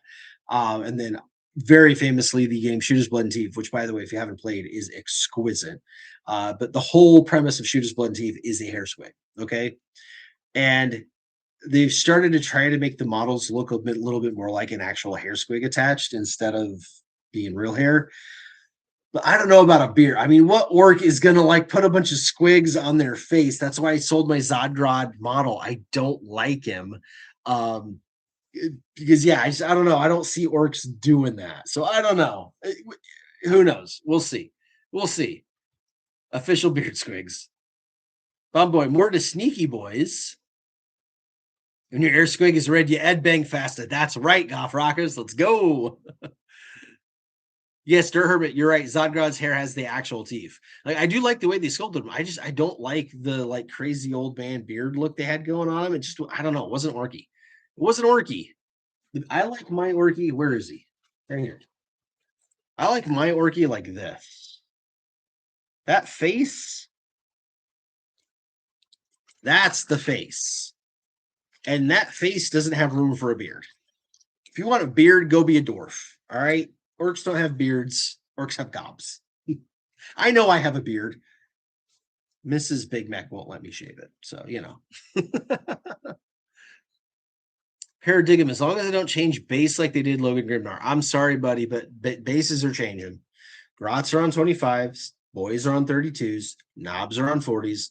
War bosses and above are on 50s. If they come out with a new Gaz, he's likely to be even bigger, and he may be on an even bigger base, like pie plate size, to be a whole diorama, maybe with Makari on his base. Who knows? But yeah, the chances of anything keeping the same size base is slim to none. That looks like Goldie with the beard. Zodcron is my Rasta orc. Do I have the Rogue Trader Zod? I do not anymore. I used to way back in the day. But yeah, he's been gone for a long, long, long time. Unfortunately, so I've told the story before, but for those of you that don't know, I got into 40K. Well, I first got into Warhammer Fantasy Battles. I had a friend that played Bretonians. I thought they were super cool. I really wanted to get into the game. Didn't really understand it. That friend moved away. I had like a handful of models. And then I got into 40K. And when I got into 40K, it was right before third edition came out. My buddy Warboss Dan, he had huge, massive, fully painted armies, great big playboard at his house with all the terrain. Like it was rad. And then third edition popped right as he was getting me into it. I bought the third edition launch box when it first came out, bought one of the first ones that had the special edition guy in it, all that jazz. And so I had a huge collection in third edition. And I played third, fourth, fifth. When sixth was announced, I was done. Fifth edition got way too overpowered at the end. They made Dark Eldar not exist, but only in the United States, which was really weird. And just a bunch of other things happened. And so I ended up selling almost all of my 40K stuff. Luckily, a lot of my orc stuff went to my brother because he got into it too. And when I got back into 40K, when they released all the orc buggies, he actually sent me my whole like childhood army back. So I was able to like, oh, these are a lot of the things that I had when I was a kid. They're back because my brother sent them back to me, which is really, really cool. But yeah, I still like I had sold some stuff before I had given him the orcs, and I gave him the orcs because he played orcs. I sold everything else. So all of my OG armies are gone at the sands of time. So yeah, some of the stuff that's missing is like a lot of my second edition things. That's why like whenever they come out with these made to order things of these kits that I had way back in the day, I try to get my hands on them because I don't have my originals anymore. And yeah, how can you not absolutely love the shaman? Him and the prospector are like the two orc models that made the aesthetic.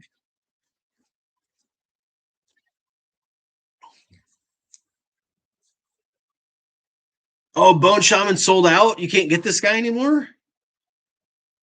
When I bought him, they were selling him for $10. I was like, when's the last time you bought a Warhammer model for $10, man? Let alone brand new in the box. I had to get him. That stinks that he's sold out now. Because yeah, they even made him in metal, not any stinking fail cast resin. Dang. All right, guys, last chance for questions on the box. Like I said, I have been live streaming for going on almost 2 hours now. So I'm about done. The nuclear fallout is starting to fade, and I've got to go scavenge in the desert with the rest of my United Statesians. So yeah, you guys got any questions about the box? Any questions about anything to do with the box or 11th edition? Get them up there now. Any funny things you want to see me do with the box in the next week? Definitely let me know down in the comments right now before we wrap this all up. I'm gonna go dig through the comments, see if I missed anything cool. Man, you guys have just been fire in the chat tonight. So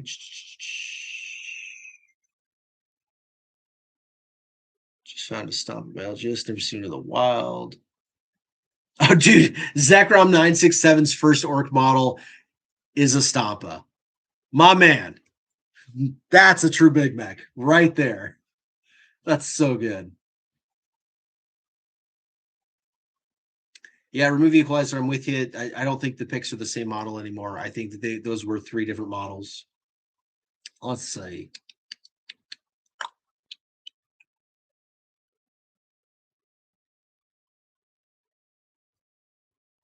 Yeah, the Gouged Eye Blood Bowl kit. So going way back to talking about the best kits to Kitbash the record crew with, there is an older Blood Bowl box called the Gouged Eye. It came with like 6 orcs and 6 like bigger knob-sized orcs.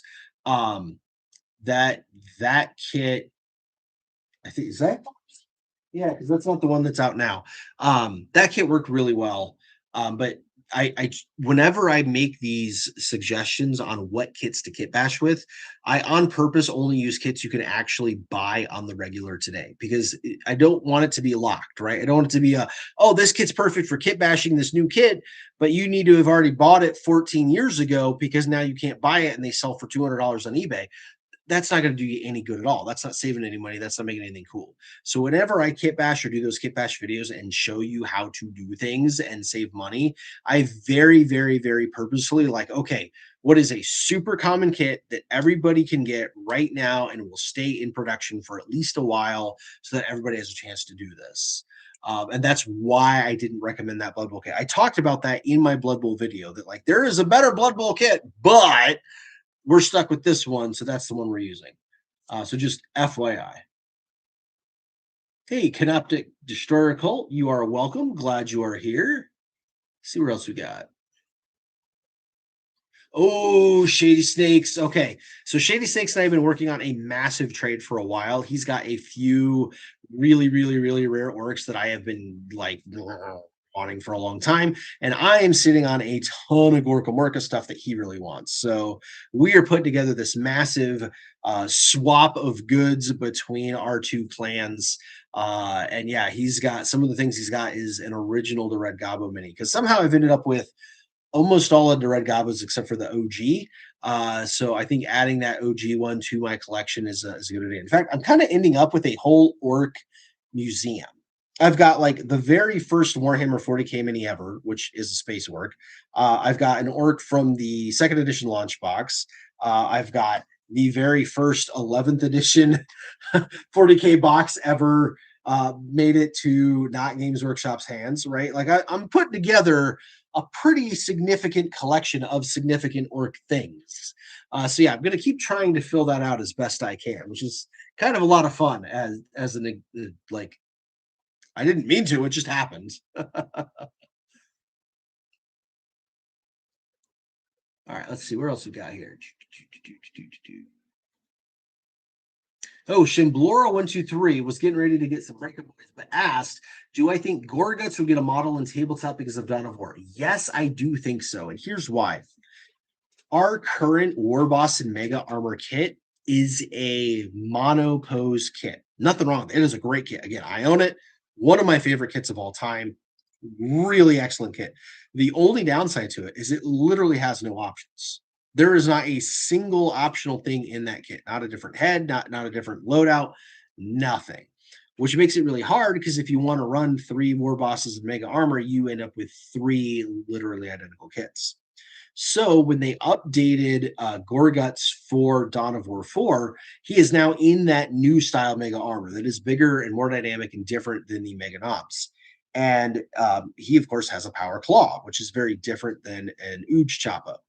And at first I was like, oh man, we are definitely getting a new kit because he didn't even have the Grot on top in the first animations. Well, a couple of weeks later, they started doing some more animations. They added the Grot to him, and now he really looks like that kit. Here's the thing, though. I really do think that kit's going away because all of the stuff that was in that box, that was the original Combat Patrol for Orcs, right? It had the 20 monopose boys. It had the monopose Warboss and Mega Armor. It had the monopose Def Coptas, and then it had a Def Tread in it. The boys are dead. They are dead and gone and buried. I absolutely guarantee you, as real as this box in my hand is right now, the monopose boys kit is dead. It is going away. So with that kit going away, and them like already replacing stuff like that, it doesn't make a lot of sense to keep making the Warboss and Mega Armor as a monopose model. So what I think they're going to do is they're going to release a kit like this that's going to be Warboss and Mega Armor, and is also going to be able to make Gorgutz. So it'll have Gorgutz on the cover. You'll be able to build Gorgutz like Dawn of War, or you're going to be able to build it as a standard Warboss and Mega Armor, and it's going to give you different warrior options, just like this Warboss, right? So you're going to have the Uj Choppa, you're going to have the Power Claw, you're going to have the different Daka guns, maybe the Grot will have a different gun to shoot, or the Grot will come off. You'll have a targeting squig or something like that on there. But I think you're going to have different options on it. So I do see that kind of thing coming.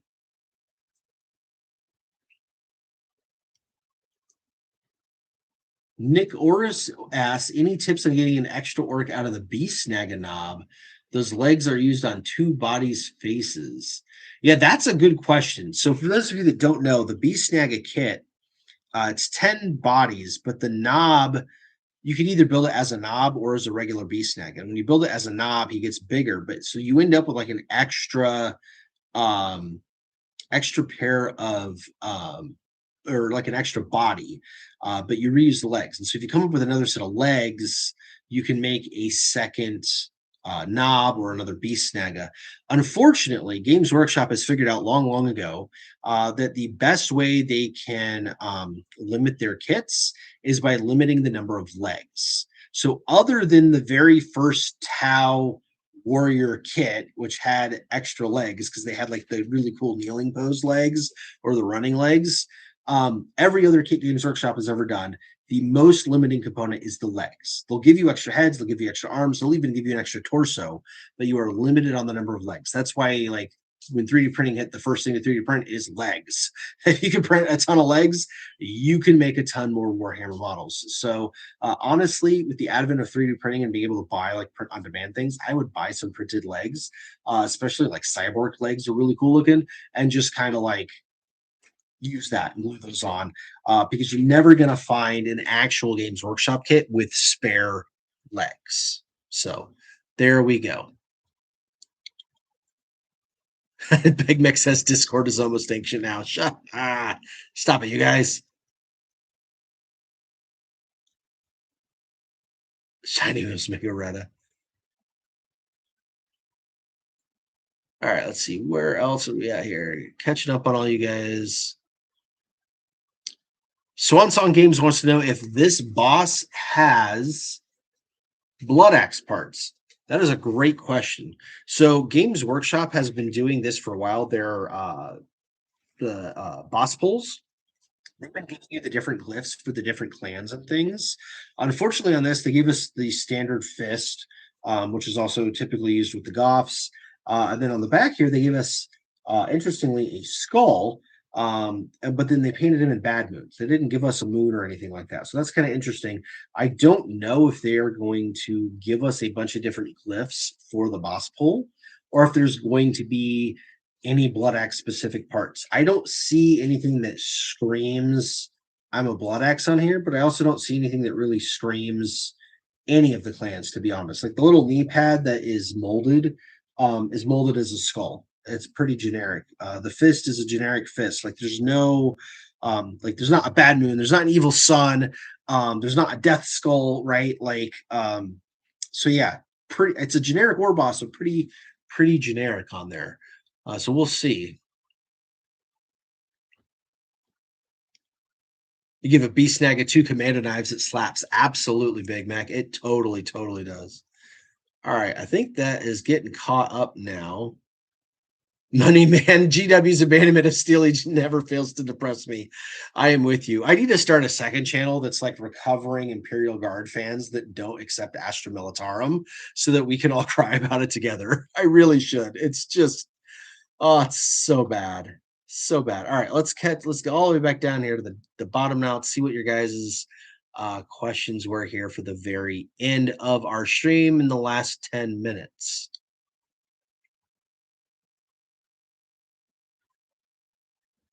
What do I think the price of the new War Boss may be? Okay, good question. First of all, the prices are going up. prices of everything are going up.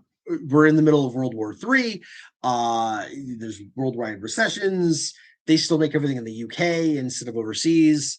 They can get away with price increases, so they're going to do it.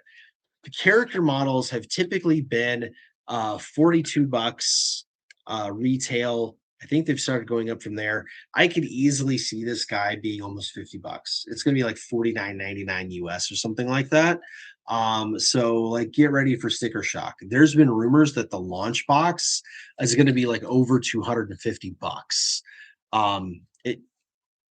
It is what it is. I hate it, but it is what it is. I'd love to get a box of the old Space Orc Raiders. Absolutely.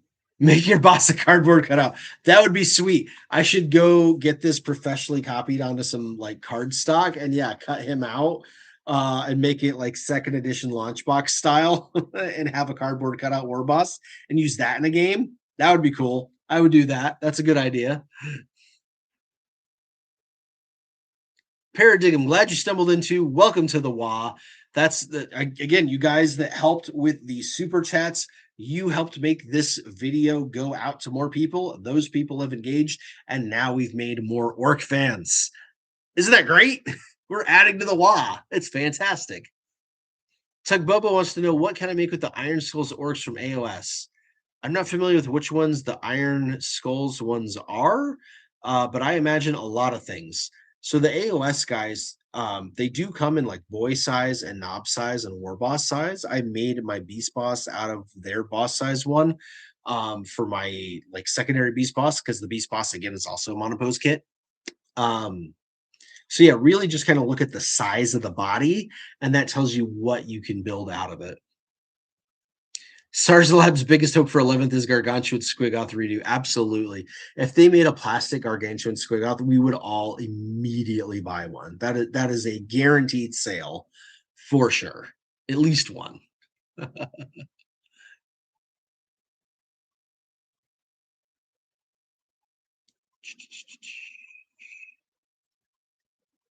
What else got here? Jehu says the mistake with the Beast Snagga army box is building the thump gun. Rule of cool, man. I built mine with the thump gun. I don't regret it whatsoever. I think it looks really cool with the thump gun, and I like the idea of like just chucking a grenade. It's just cool. The rules will come around. Rules come and go. Minis are forever. So you will regret not building the cool mini way longer and way harder than you will regret not having what you see is what you get for whatever the rules are at the moment. So FYI there. Let's see. Cookie Monster says, hoping one day I'll have all the models in a factions range and I could just mix and match when things get bad or good. That's the goal, isn't it? Like if you can get yourself a one of everything, it don't matter what's good or not. I could just grab the good one off my shelf. Granted, I'm a filthy casual narrative player, but you know. GW about to burst through the wall of the SWAT team. I've been live for almost 2 hours straight, and they ain't come for me yet. So I own the only 11th edition box, not in Games Workshop's hands, and I get to lord it over everybody. And yeah, no Pinkertons here, as if they even knew where Demek Shop was.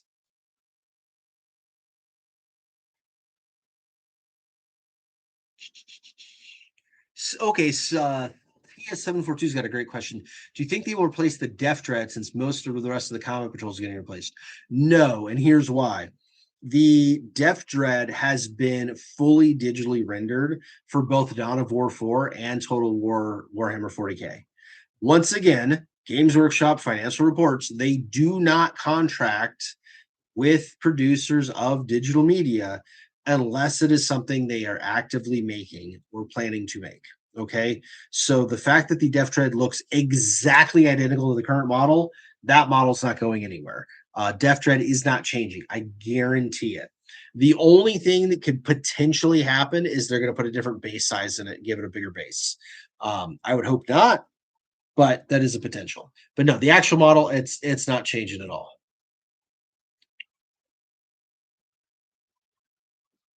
That's right. Goff Rocker said the fist means boss. $58. I sure hope he's not $58. That would suck. Because yeah, Big Mech, the Big Mech that has the exoskeleton that's in the wide box, he was $50 when he came out. And he's a huge model. You know, as much plastic as this, if not more. So yeah, like hopefully we're staying at that $50. I don't know. We'll see. Cernfall, are you serious? Zagrod Snagga is $48 in 2026. This is getting ridiculous. Have a commando hiding behind the cardboard cutout. Airtired Goblin, you got it. All right, we're going to do that. So one of the things we'll do is we'll bring this to a printing service and we'll have them photocopy it onto cardstock, and we'll get this side and this side. I'll make a cardboard cutout war boss, and then I'll make another one with the commando hiding behind it. We'll make a little diorama. That's a sweet idea. I love it. Cookie Monster says, what is the appeal of orcs to you guys, by the way? Is a new player, I'm Space Marines all the way, but new factions are intriguing. So the main appeal to orcs, hey bud, one of the Grots. So the main appeal to orcs is that we're the most fun.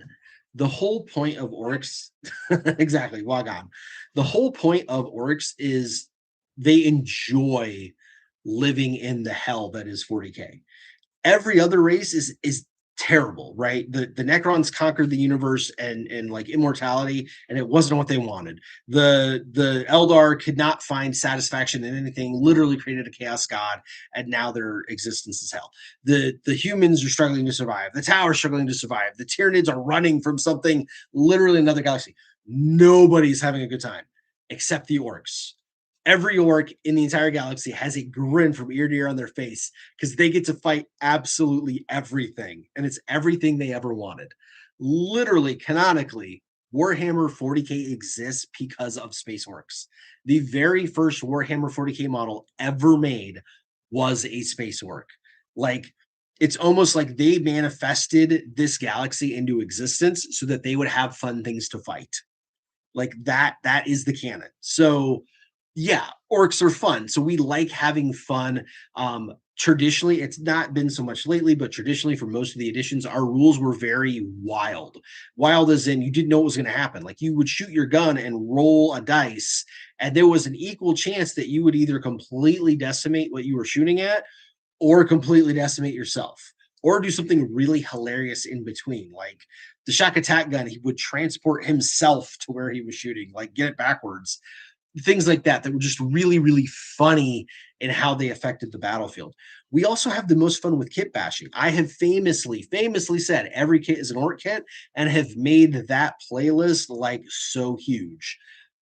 You could take any Warhammer kit. It doesn't have to be 40K. You could take literally any Warhammer kit and make it into something orky. And we love that kind of a hobby challenge. So that's why we are all so into orcs. Yeah, everybody's like, freedom! 97420 Empire 3 says it better have 50 plus models if they want 250 plus bucks. I think it will, though, honestly. Because again, the rumor is 3D actual objectives. So objectives that are made out of terrain pieces, 2 full armies that are going to be 7 to 8 units each. Yeah, you're probably looking at 50 plus models, maybe even like actual terrain with it too. It's going to be a wild box. Yeah, real CJ, you're right. The new War Boss is at least one more sprue than Sodgrots. It's going to be more than 48. It's probably a $60 model these days. Let's be honest, which sucks. But again, if you could use all the parts to get 2 War Bosses, as long as you were cunning and had a spare body, not the worst. Paradigm, I just got 4 arms to put thumb guns on. I love it. Let's see. Canoptic Destroyer Cult wants to know what new models I believe or hope are released in 11th edition. Go rewatch last week's live. That was literally the topic of the entire thing. We talked about it ad nauseum. I went over every single model that I thought was new. I released a video on it. The last video I did was what I thought was coming out on 11th. So yeah. And yes, remove Equalizer as always with the excellent advice of find yourself a friendly local game store that has discounts. Never pay full retail. Never, ever, ever, ever pay full retail. get yourself a good friendly local game store, support them. If you live literally in the middle of nowhere that doesn't have a friendly local game store, there are a lot that sell online that are independent stockists that will pass that 15 to 20% savings on to you. Support those guys, right? Like they are giving you a discount, the deepest they can give contractually, and still trying to put food on the table for their own grots. All right. Friendly local game stores, totally where it's at. A wild grat appears, a wild grat disappears. Orcs are no fault gaming. Orc Pinkertons are called Pinka ones, but they just pretend to be humans for laughs.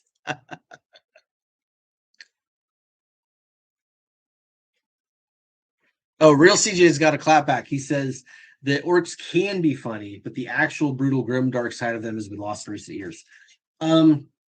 Agree and disagree. The newest trailers and stuff have orcs being like way more hardcore, like they're supposed to be. In fact, if you haven't watched Penitence, the new Sisters of the Battle thing on Warhammer Plus, the orcs in that are brutal, proper brutal. Again, it's not so much that we're funny, we're having fun. There's a difference. Like orcs enjoy being brutal. Orcs enjoy stomping everything. Orcs enjoy being a force to be reckoned with in Warhammer 40K. They're not scared. They're not scheming. They're not like all those things that the other races are doing. They are just having a ball. That results in some funny things. That results in some brutal things, and that dichotomy, having that in both, that yin and yang, that Gork and Mork, is really, really fun.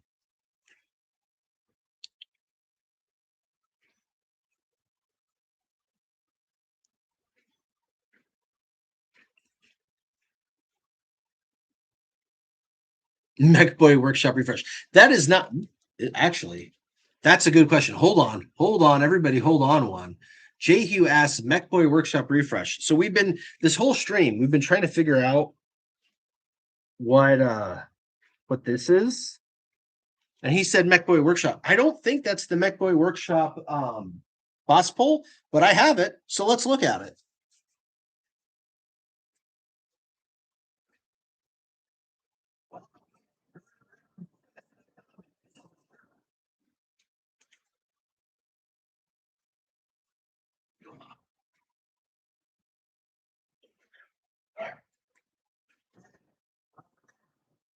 Here we go.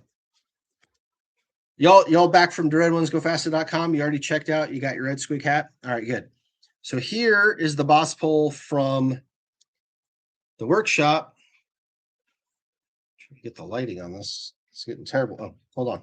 Helps if we're on the right side. There we go. There we go. So, boy, you really can't see that thing, can you? But yeah, that's not it. The Mechboy Workshop clearly has a there we go. Has a wrench through it, and that does not. That's got horns that go up. So it is not the one from the Mechboy Workshop, but it's not even like a Kitbash of it, because this is very 3D, and the whole eye thing is different. Yeah, very, very different. Because this is a light, and this one's like a sunken laser or something like that. So not Mechboy Workshop, not from the Mechboy Workshop.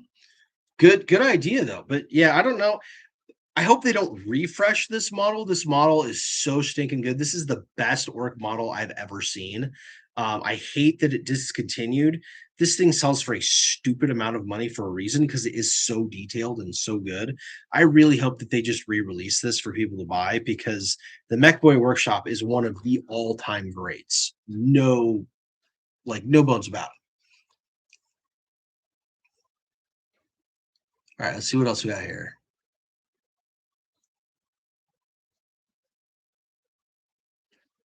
Having some grots behind the cutout stacked on top of each other. Okay, maybe we'll do that. We'll make one war boss like 2 grots in a trench coat, and we'll make the other one a commando. There we go.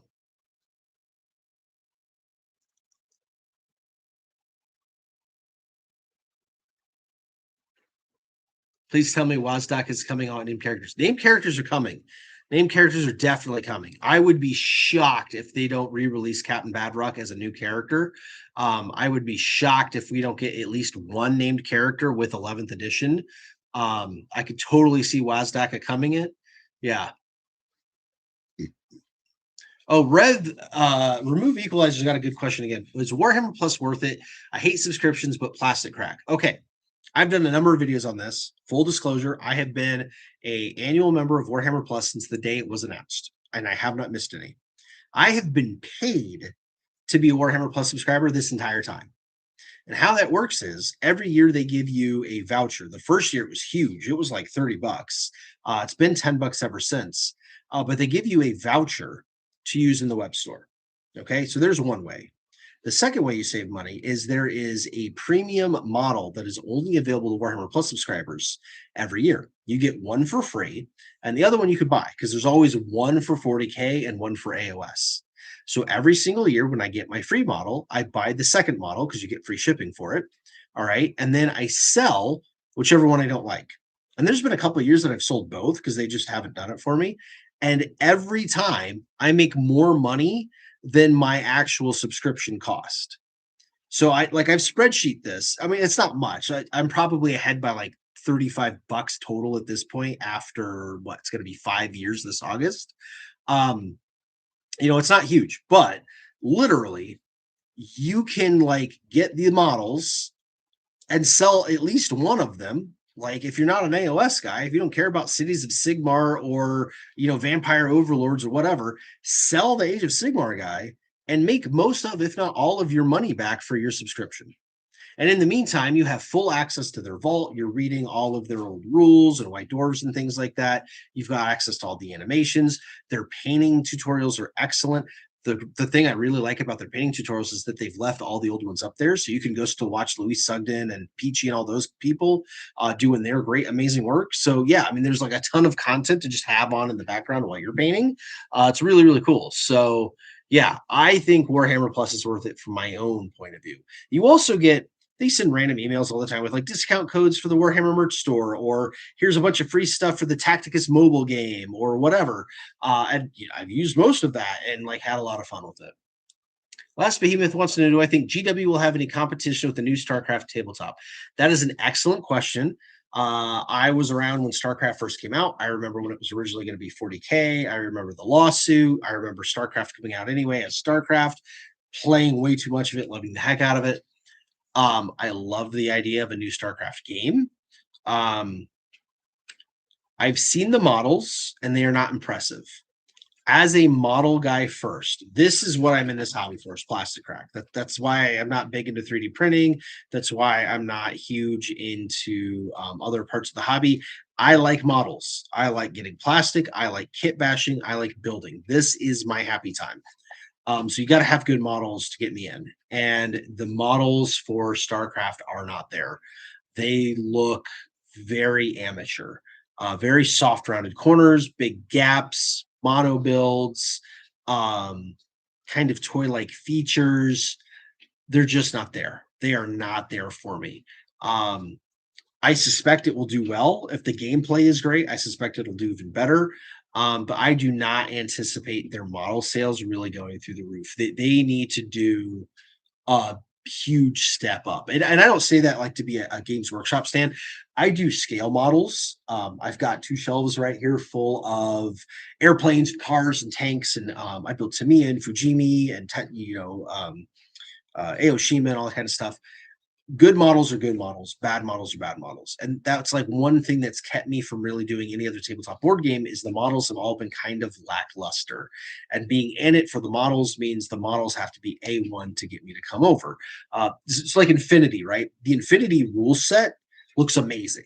All the games I've watched of it have been greatly entertaining and look to be a ton of fun. Their lore and their background is really cool and unique. I really enjoy the uniqueness of that it's not just another knockoff. The models are all metal and they're kind of soft. The details aren't very crisp. You can't really kit bash them. There's not a lot going on. It just doesn't do it. Okay. And I think the StarCraft falls with that as well. They're just not that great. All right.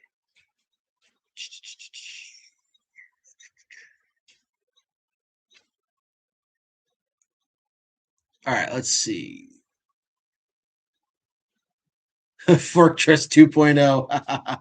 Jay Hugh remembers. He's one of the OGs when 11th edition first dropped, and the mech workshop was still an actual unit with a data sheet. You could build something that I dubbed the Fortress, and you could prevent your enemy from getting anywhere near your deployment. And it was hilariously broken to the point where Games Workshop actually had to kill the data sheet. That one was that's a way back, but that was funny. Yo, let's start a while. You got a Mechboy workshop. I hope you didn't pay through the nose for it, but you are going to enjoy every second of building and painting it. It has got so many details to it. So many details.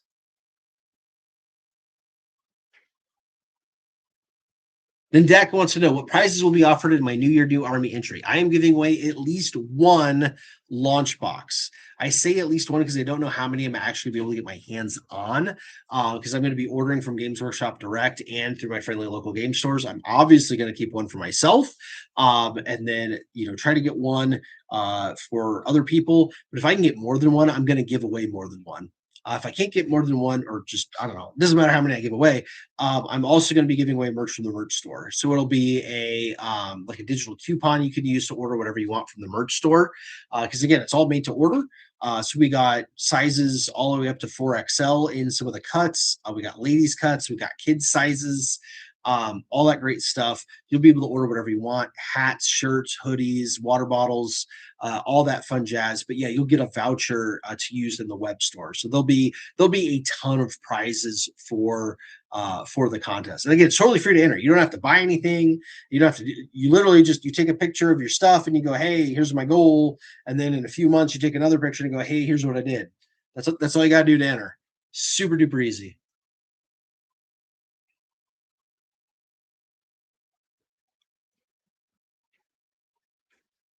All right, let's see. What else you guys at? Starcraft is apparently going to be just as expensive as Warhammer. Yeah, that's the other thing. If this is like the problem like Conflict 47 has and stuff like that. Even if you do make models that are close in quality, if you're close in price too, why would I buy it? Why would I buy the alternative game or the alternative sculpts if they are as much or more money than Warhammer? You either need to give me a value proposition where you are significantly cheaper, and then I'm going to look at you, or you need to be so bang up crazy good that it makes Games Workshop look like trash. And nobody's been able to do that yet. Let's see. Canoptic Destroyer Cult wants to know my thoughts on Major Kill's Major Minis. I'm not familiar. I don't watch Major Kill. When he started trying to talk people into juicing, I was out. I don't do that kind of stuff. I don't know what he's doing. I don't care.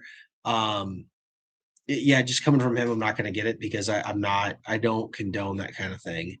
Um, yeah, let's just leave it at that.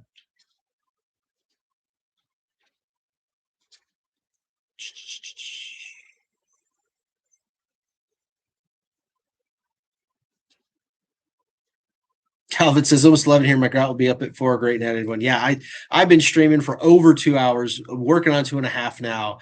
We need to go. Real CJ says squig plushies for every orc. Hey, there is a new Bounce a Squig plushie coming out right now from Tomy. If you haven't got the Grot stole my plushies. So Tomy makes plushies. They make squigs and griffhounds and all sorts of stuff. And I usually have a grot and a squig right there. They have disappeared, which means my grot stole them again. But yeah, they make a really cool spanner grot, which has a little wrench and a little goggles and stuff. I've got him as well as a regular squig. They also make the squig with the big stone on his head from AOS. That's the anvil. And they just announced that they're making Bouncer, which is great because the original plushie was a plushie Bouncer way back, like winter of 22 or 23. No, 22 was when we had the bounce of plushie, but they recalled them because the little balls, the little ornaments would fall off and a kid would choke on or whatever. So they all got destroyed. So you can't find one. And if you do find one, they're really expensive. So Tomy has made a new version of the bounce of plushie that doesn't have any parts that fall off. And that is out either right now or very soon. So yeah, if you like the plushies, definitely check out the Tomy site for that. Ashley Kirk wants to know if I made a start with my Beaky's box set. Yes, I have. In fact, I did a video on building and kit bashing the first one, and they are right there on the thing. In fact, when I'm done live streaming, I'm gonna just spin around and start working on my own stuff. It's really hard to work on stuff while doing the live stream, is what I found. Otherwise, we'd be working on it during the live stream. Burton Denali, can we expect this earlier start time for live streams going forward? I would really love to, but probably not. I work full time. I've got a regular job. This is not how I make money. In fact, everything on this channel, every donation, every super chat, everything you buy under Red Ones Go Fasta, it is all going to a certain project. That is what it's all for. So no, I got a day job, and so typically I'm working, and then I like dinner and the grots and all that stuff. So typically I start my live stream when the grots are like going down for the night, and I got like some free time. And it just kind of worked out today that I was able to start earlier. Plus, I was super duper excited because this thing came in the mail, and I wanted to spend an entire afternoon gloating about it, and is this AI, and having fun with it. But yeah, I don't know. I'm gonna try to mix in live streams that start earlier with our regular time. So we'll see what that goes. Yeah, so CJ, I'm with you. I love Starcraft. I could totally see myself getting into that game. I think they need to get it figured out and do a second round of models at least before they're going to get me to buy. Kill some your ass.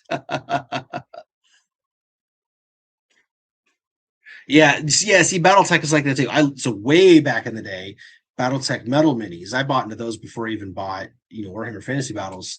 But yeah, $60 to get 2 mechs. Just no, it's not good enough. It's not good enough. 15 glorious minutes. How'd you get the new box? Like, did it fall off a truck? And like, GW did not send this. GW has no idea who I am. I don't have any agreement with GW. GW probably isn't going to like me very, very soon. That doesn't have anything to do with this box. No, my purple squig found this box. Purple squig does not want to be known. He wants to remain on the down low, which is why he sent me the photos, and I'm the one that spread it all over the place. And then purple squig made sure I got my hands on it. So he did a little bit, and he ate the contents of it before he got it to me. Bad squig. But you know what you're gonna do. The sacrifices you make to get your hands on the very first 11th edition box to ever make it out of Games Workshop's hands. But we've got it right here. We're going to do really funny stuff with it all week. Make sure you are subscribed to the channel so that you get to see those funny things, because it's going to be hilarious. Okay. All right, guys. I think that's going to do it for tonight. We've been doing this for over 2 hours. Am I secretly John GW? No. If I was Games Workshop, there would be a lot different stuff going on, and you guys know that. All right. There would be none of this ridiculous we got right now. Every kit would be kit bashable with each other. Every kit would come with 1,000,000 bits. Every like non-orc kit would come with orc bits in it for some random reason, so orcs could just preload it. Like, come on. There'd be 14 different Imperial Guard regiments, and none of them would be Cadians. Like, yeah. Trust me, I don't work for that company. Jeez. Yes, purple squig is an actual squig and literally did bite into the box. It's kind of like got some slobber on it still.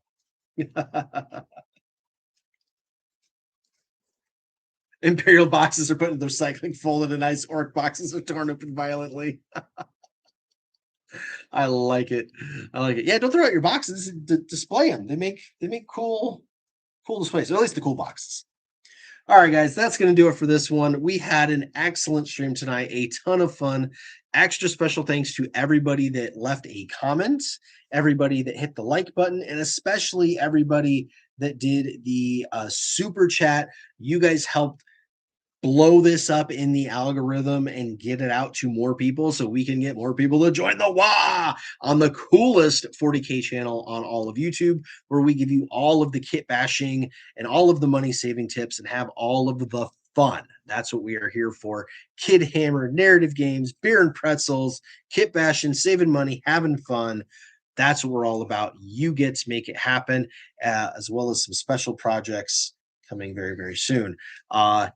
There it is one more time for y'all to feast your eyes on the very first 11th edition Warhammer 40K box to exist outside of Games Workshop in my hands in living color, fresh and good right there. We're going to do a ton of fun stuff with this box. When I release those, share them with a friend, get the funny out there. They're all going to be hilarious. Let's get people talking about it and having a good time because that's what this hobby is all about. Really appreciate you. Really appreciate each and every one of you that has bought from the merch store. Again, theredonesgofaster.com, as always, linked in the description of every single video. 100% of our stuff is made by real artists and is made to order in the country or nearby the country you live in, so you never have to worry about tariffs or anything like that. You can order whatever color, whatever size you want. They make it to order. It is super high quality. Last year, we shipped over 200 orders to 14 different countries, and we didn't even have the store open for a whole year yet. In fact, it's coming up on a year in, I believe, next month. So yeah, like we'll do a breakdown on that. But yeah, definitely check out the merch store. Grab yourself some merch. Super appreciate it. If you want to be a part of something bigger, check out our Patreon, and you could be a part of that project as well. All right, guys, that's going to do it for this stream. I've been talking for over 2 hours straight. My voice is done for, and well, I got to have fun with this box. I also got to figure out how to photocopy it onto some cardboard so that we can make those cutouts, because that is going to be a lot of fun. Oh, I should do a cardboard cutout of the Grot and then have an orc behind it. See, that's the kind of content that you get when you stay to the end of my videos. All right, guys, that's going to do it for this one. Until next time. Waga!